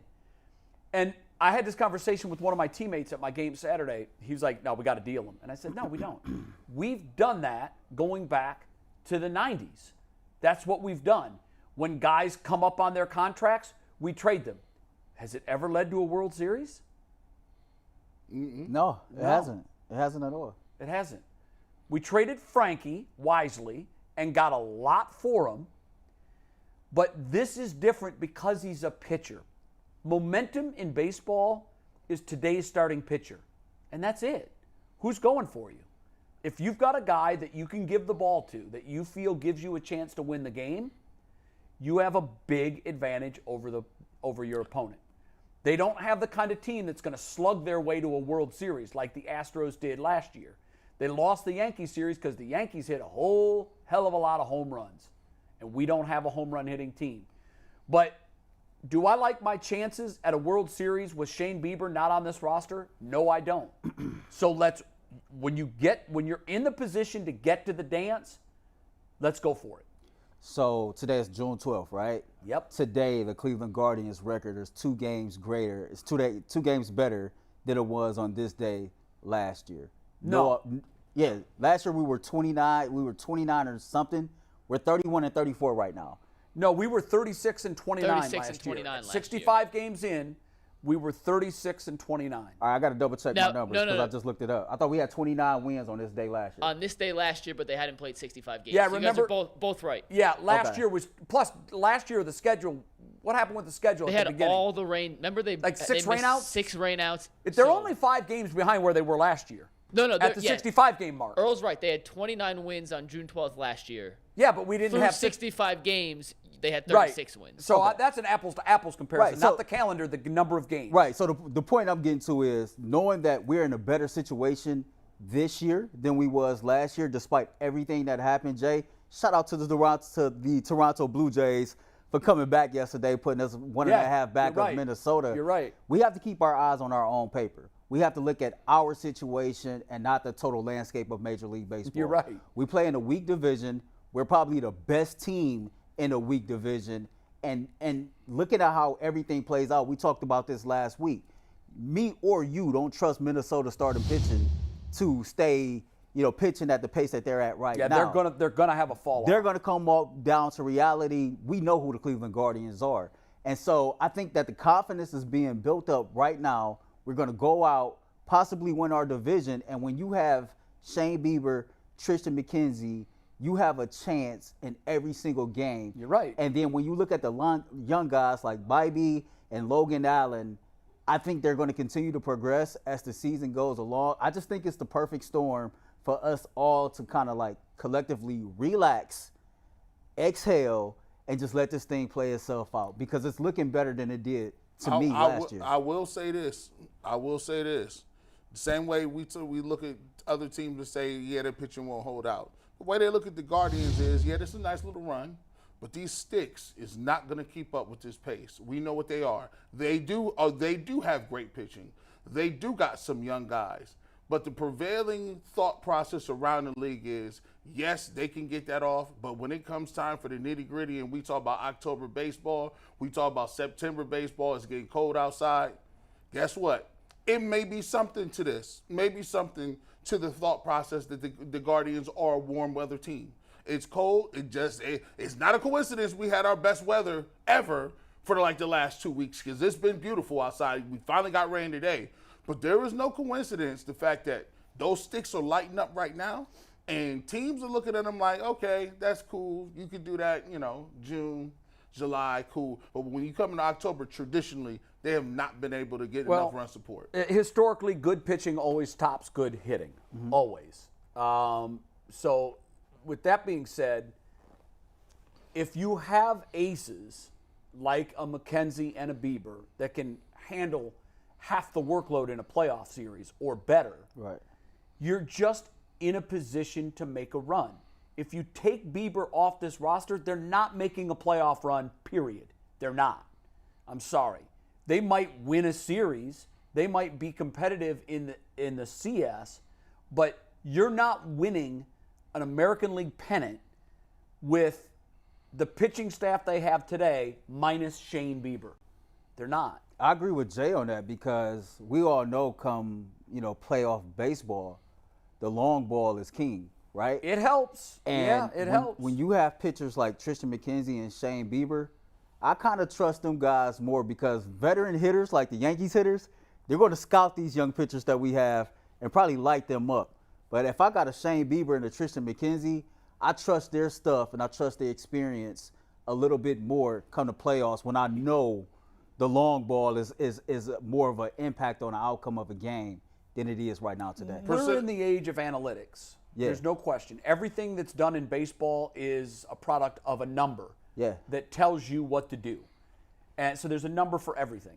So this is my plea to the Guardians, to Chernoff and Antonetti and the Brain Trust, which I think is the best in baseball. I do.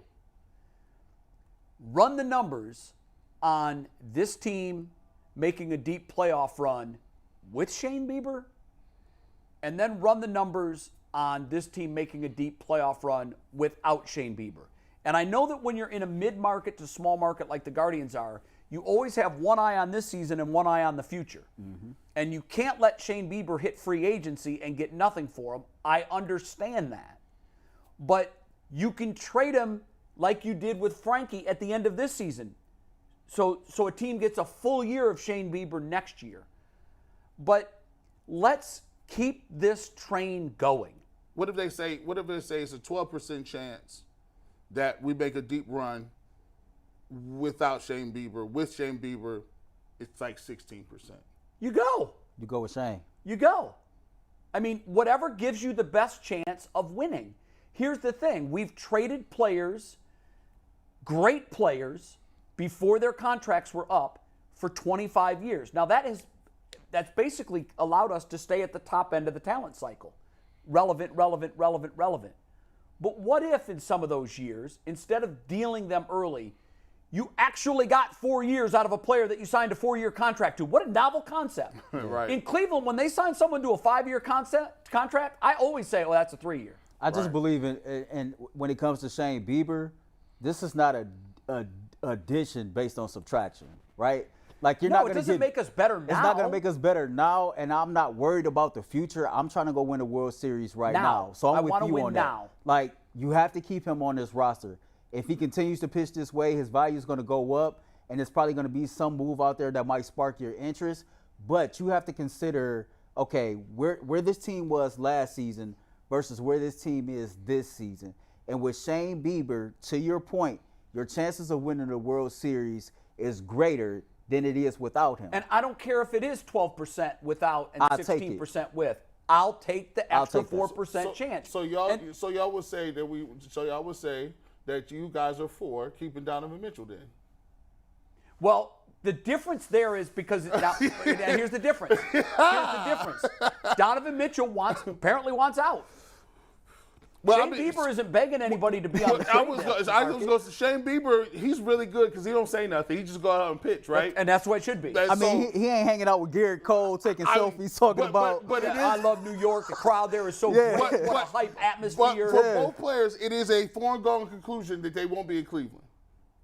We kind of know that. I'm not.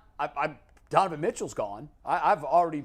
And I don't think they're gonna pay Bieber. Even if Bieber is lights out, they can't pay him. They're not paying Bieber no matter what. No, Bieber's gone. So they're gone. But why only get 3.5 years out of Bieber instead of 4? I agree. Look, Can you look up their record last September? Can you call up the Guardians calendar from just last in September? Yeah. Yeah, give me 1 sec. Because if you guys remember, they went into a series against the Twins, I think in the beginning of September, and they were like a game and a half up or 2.5 up. It was very, very close. It was very close. And they went bananas. They won like 17 of 21 or something crazy. Yeah, okay, you ready for this? Yeah. So entering Friday, September 9th of last season, they were 70-65. Okay. 70-65, heading into a series against Minnesota on the road, and that series started Friday, February 9th, 70-65. Yeah. They ended the season 92-70. They finished the season 22-5. Okay, now, if you trade Shane Bieber, that doesn't happen. If you trade, so let's just say that Bieber's contract was to end next season, or it was going to end this season, and they still had him on their roster. And the trade deadline's August 1st. So you're making a judgment. You're making a snapshot judgment on August 1st. Where is this team on August 1st? Well, hell, on September 9th of last year, they were 5 games over 500 and had a very small lead against Minnesota. I remember that series. If they had been swept in that series, they would have left Minnesota and they would no longer have been in first place. They went 22-5 from there, and it propelled them into a run that gave us the Rays excitement. I don't want to steal that from this fan base. Look how much fun that 2-week stretch was, the Rays series and the Yankees series. And you know we what? don't get that if we trade Shane Bieber I this agree. year. And, like, I hear you, G, but you made the correlation to the Cavs, right? Right. The Cavs had a great regular season. We seen a 71-point game. We seen Jared Allen in certain spots do his thing. They dropped the egg in the We seen playoffs. Garland drop 50. You know what I mean? Like, we seen all these young guys who didn't have playoff experience kind of fold and choke when the playoffs came.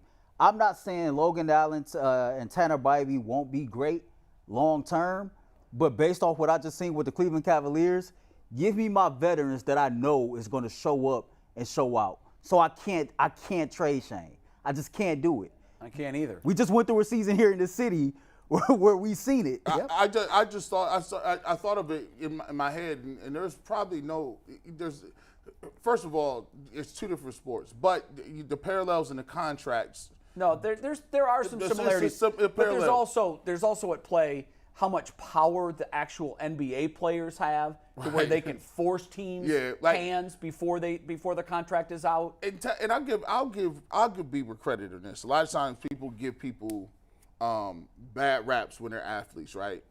The fact that pitching is one of the most mentally taxing, emotionally taxing positions, that and quarterback, for you to be playing not knowing your future is rough. I was just talking to my dad about this. I said, can you imagine?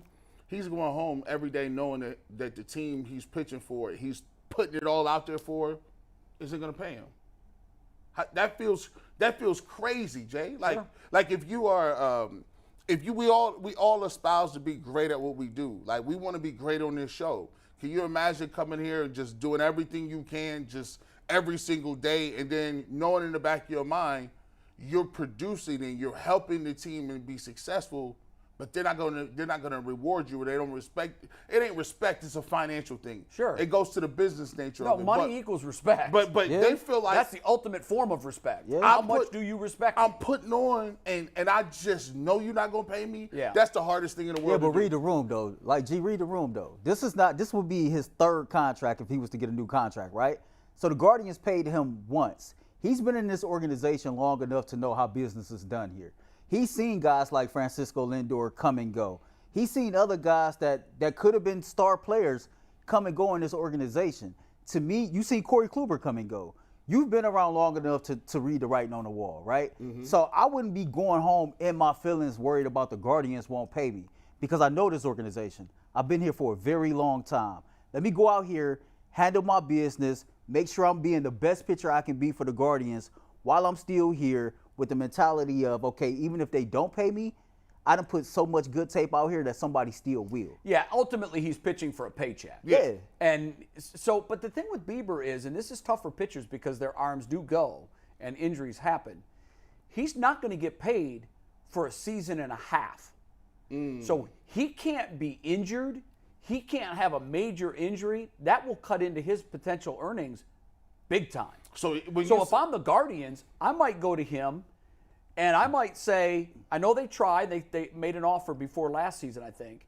Go to him one more time and say, this is where we can go. Now, it's probably not going to work because he's going to get he's probably going to be in the ballpark of $25 to $30 million. And I don't think the Guardians will pay that I don't think so for either. anybody. The Guardians' mission statement is, we're a team that will go as far as our young players and maybe one veteran can carry us. And that veteran is Jose Ramirez. They bet on Jose long term. He gave them a team-friendly contract. It was one of the few times in team history that a superstar, and Jose is a superstar, came up for a major contract and stayed instead of left. this is the grand experiment. Can you win in Major League Baseball with that mission statement? Taking your Hasn't worked so far. Your one veteran or one guy and a bunch of young guys that can play up to that level. Yeah. It's yet to be seen if that works. It hasn't worked for this team yet. Yes. But if they do, I wouldn't be surprised if people pivot that way. Well, the Rays have come close Yeah, they have. to doing it that way. It'll figure itself out. But here's the thing: look at the standings on July 20th. If they make a decision before that, I'm going to be very disappointed. Use all the games that you have to make the decision.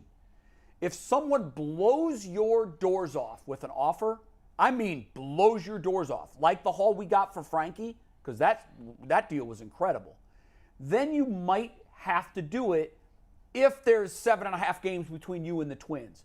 But if you're where you are right now on July 25th, so a month and a half from now, if you're right where you are, you have to remember what they did in September, and you have to understand that this team can duplicate that. And so if you trade away an all-star, you're robbing this fan base of a potential October run. And we're thirsty. We haven't had one. So every time you get a chance to get on that dance floor, take it. All right, McNuggets. We got one more time to remind you guys that the lunch hour of the Ultimate Cleveland Sports Show is sponsored by Calling Companies Championship. You can check out all your favorite golfers at the famous Firestone Country Club, July 12th through the 16th. You can learn more information at callinggolf.com. Game 5 of the NBA Finals is tonight. The Nuggets have a chance to clinch their first ever NBA title, and I have 5 stats you need to know before tonight's game, and then we'll do a little preview. Does everyone agree that this thing ends tonight? It's over? Oh, Yeah. Yeah. I think we're all in agreement there, so we're not going to spend too much time on it. But here are 5 stats you need to know that have defined the finals and will play a part in tonight's outcome. You guys ready? Sure. Yes, sir. The first stat, how about 6.8? That's the number of points Caleb Martin is averaging in the NBA Finals after averaging 19.3 in a 7-game series against Boston in the Eastern Conference Finals. Just Denver's done a better job defending him, or what do you think? Denver's done a better job defending him. He caught supernova from 3 against Boston. And what has been exposed in this series is Miami has 2 scorers. And the reason they've succeeded in the playoffs so far is they've had these random guys show up and be that third scorer. You need at least 3 scorers to succeed in today's NBA. You don't need 3 stars. You need 3 scorers. Martin was that third scorer against Boston. He has been MIA. Yeah. No pun intended against Denver in this See series. what you did there. It's good. All right, number 4, you ready? How about plus 38? Through 4 games this series, the Nuggets are plus 38 in the series. Miami's 1 win. was a 3-point win. Denver had a shot at the buzzer to tie it. Jamal Murray missed the shot. That qualifies as a blowout series, really. Which is what I'm getting to here is this has not been particularly close. In 4 games, the Nuggets have won, despite losing a game, a 38-point advantage.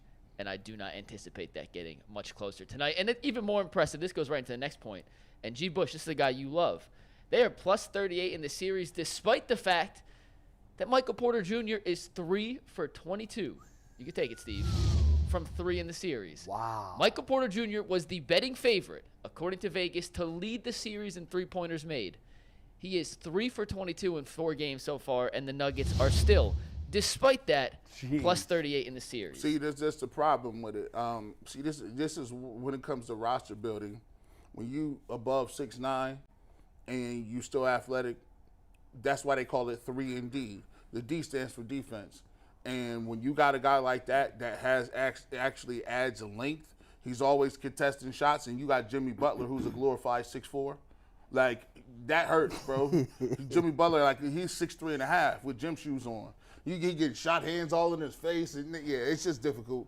And Aaron, it's just, they got waves of people. And that's also demoralizing when you got waves of dudes that are just good. When Aaron Gordon got 27 the other night, come on. Bruce Brown had 24. Come on. I know, that was crazy. You ain't never winning. G. Bush, Michael Porter Jr. is a guy that you talked about. Kudos to Denver for drafting him, being patient, and got that max contract. He got benched in Game 3 for Christian Brown.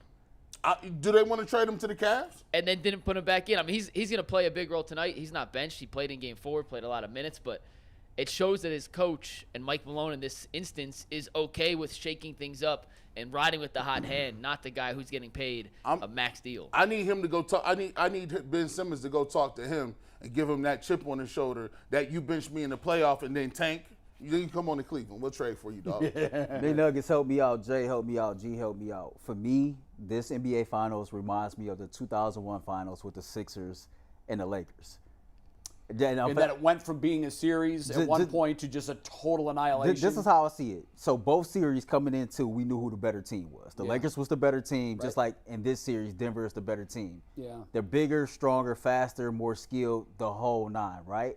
And you've seen Eric Spoelstra, just like Larry Brown was a great coach, to be able to dig in there and find a way to win one game. Yeah. And I think we all thought that's all Miami had in them. And the only reason why they would get one game in this series is not because of Jimmy Butler, but more so because of Eric Spoelstra. Yeah, I think it was because of Spoelstra, 100%. Yeah, so like the fact that they even got one game in this series, kudos to them. But they didn't stand a chance. I know McNuggets told me last week, what was they, bro, like 6-0 against Miami before the series even started? They were 6-0. So to me, this series never was going to go past 5 games. Man, never. Just them Sixers had Tyrone Hill. They had Aaron McKee. Now, what's nuts though Snow. is Eric Snow. like I'm not predicting for a second this is going to happen, but if by chance, and the last time they played a game in Denver, Miami won. You do not want to be Denver going to Miami down 3-2 or up 3-2, because then if you do lose Game 6 in Miami, you're where Golden State was in 2016, where the pressure can burst pipes in Game 7. Yeah. So if I'm Denver, I'm playing tonight like this is Game 7. We're going out there tonight, and we are closing this down, because if you don't cut off the oxygen from the beast might come back and get you. And to your point, Denver, this is their first ever NBA Finals. Right. So you don't want excitement and anxiousness to take over from you being able to go out there and handle your business. That building's going to be absolutely And I was going to say, even crazy more than Earl's point, I think you want to win it in front of your home crowd. You your do. First ever.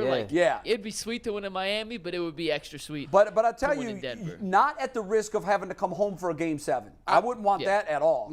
Because if that happens, if it does happen, and I do not predict that it will, but if it does happen, Miami would have 3 straight wins over Denver on their floor to win the title. They would have to win Game 7. But you don't want to come home for a Game 7 and you've lost 2 in a row at your place. Well, I mean, Miami in the Eastern Conference Finals was up 3-0. I know they were. 3, so I know. And then won Game 7 on the road. It made no sense. Yeah, it makes no sense. All right, two more stats that you guys got to know heading into tonight. Miami's down 3-1. They've made more threes in 3 of the 4 games. So I saw that. I read that. Despite the fact that Yeah. we look at all the stuff in basketball today, a lot of times it comes down to which team made more threes. Yeah. They're doing nothing besides making threes, and they're shooting a ton. Their percentage has not been extraordinary. And Denver, because of what Jokic can do and how they can set up their offense, it doesn't even matter. And the Yeah. number one stat to know, 95.2% all-time in NBA history. Teams that go up 3-1 in a best-of-7 series, 258-13 all-time. Woo. 95.2% and a 76% Game 5 win rate. That's Denver crazy. closes it out tonight in 5, just like we Well, told hey, you of last those week. of those 13 that came back from 3-1, the Cavs are one of them. What they Big got to facts. do is I would double team Jamal Murray. I would not help off Joker, and what I would do is I would employ the G. Bush rope-a-dope style. Joker's gonna have to outpunch himself. He's gonna have to throw a lot of punches. I leave him open. I encourage him to shoot 60 times if you want. Joker can have 70, but Jamal Murray cannot score. You can't let none of these other dudes, these three-point shooters, score. Aaron Gordon has to be shut down. As a matter of fact, put Bam Adebayo on Aaron Gordon and tell Joker you're going to get 70, but nobody else ain't getting nothing. And we got to shoot a high volume of threes. That is the game plan in game number 5. You think they can stop Murray from being a facilitator? Because I think if he's not scoring, he's killing them by being a playmaker as well. We're not helping off nobody. We're not helping off. Like, ain't no help. Ain't no help. You just got beat. I'm not gonna let you. That you can't stop 2 of them. See, that's how they like. Think about it. When you played LeBron and Kyrie, that's the blueprint.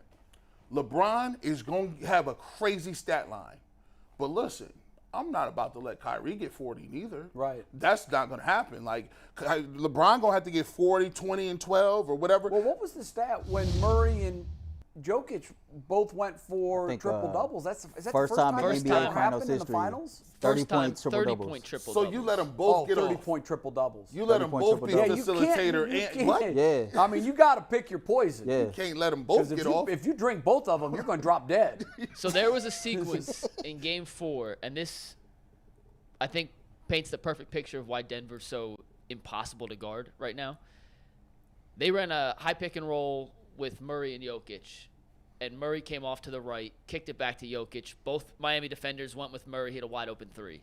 So the next possession, they did the same thing. The Heat tried to switch on the backside. Murray tosses it back to Jokic, and Vincent's on him. Vincent turns and throws a lob to Aaron Gordon. So they were waiting for it. They were ready for the adjustment. So then Yeah. the third time Miami doesn't That's switch. where Joker's just the unstoppable. He's the, like unsolvable Rubik's cube. And this is the issue. The third time they don't switch, they try to fight over the screen, and Murray has a step on Butler then, and he has a little floater. And in 3 straight possessions on the exact same play, Miami tried guarding it 3 different times. And each way they went to the right alternative. Exactly. Yeah, that's a smart team. That's a well-coached team. And that's, by the way, that was the one thing where I didn't have the confidence in the Cavs, because in the playoffs, it's a battle of possession by possession. And I just didn't have a sense of confidence that JB could come up with that 3-prong attack and say, okay, if they're doing this, we go to that. Man. Off of that, if they do this, we go to that. You know, like, you've got to have those contingencies. There's nothing. And Denver is.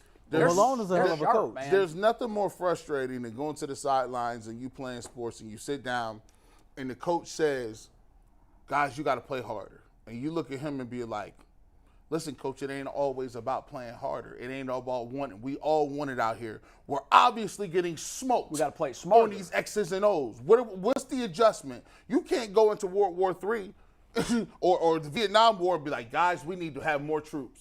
They figure it out real quick. It ain't about troops all the time. It's about what's your strategy. What is the overall collective idea of what we're going to do and how to go do it. And right now, when you talk about the Cavs, they don't got that. They ain't got that. But what I will say, McNuggets, do you think this game would have been serious different? I think it would have been different if Oladipo and Tyler Hero are playing. I think this series is much closer. I don't. And I think Devin Harris told me this when we were down in Dallas shooting the pilot, and he said Miami's better in the playoffs without Hero, because Hero plays no defense and does his own thing offensively. In the regular season, you need that just to be able to I take can buy possessions that. off. And at first, I was like, you're crazy. And then watching it through, I was like, you know what? He might be right. And speaking of Hero, he's been upgraded to probable tonight, so we might actually see him play Oladipo's a shell of himself, G. He's not the same player. Well, yeah, I mean, No, I mean, he's I'm looking not. at Mike Malone, 360-plus career wins. That's the Denver Nuggets head coach. You look at Jokic, you look at Murray, you look at Michael Porter Jr., you look at the core of this team. They've been together for a long time. They've built this chemistry for a long time. Yeah. They've experienced the adversity. They went through all of that. And I think that they've worked hard to get to this point, to capture this championship. And I don't see no scenario that Miami will stop them from accomplishing that goal tonight. So. Yeah. What's on tomorrow's show? Tomorrow we have 2 A-list guests. Oh, that's right. Greg Newsome and Gilbert Arenas, 12 and 12:30. Oh, Make yeah. sure you guys tune in. It's a hot second hour tomorrow. We That's will talk crazy. Browns, Guardians, Browns, plus Crazy. whatever we get into with those two. Should be a good one. Yeah, that should be good. It should be great. All right, overtime's next. Viewer Enjoy the rest questions. of your day. See you in a second. Viewer questions on overtime with the Ultimate Cleveland Sports Show. Peace.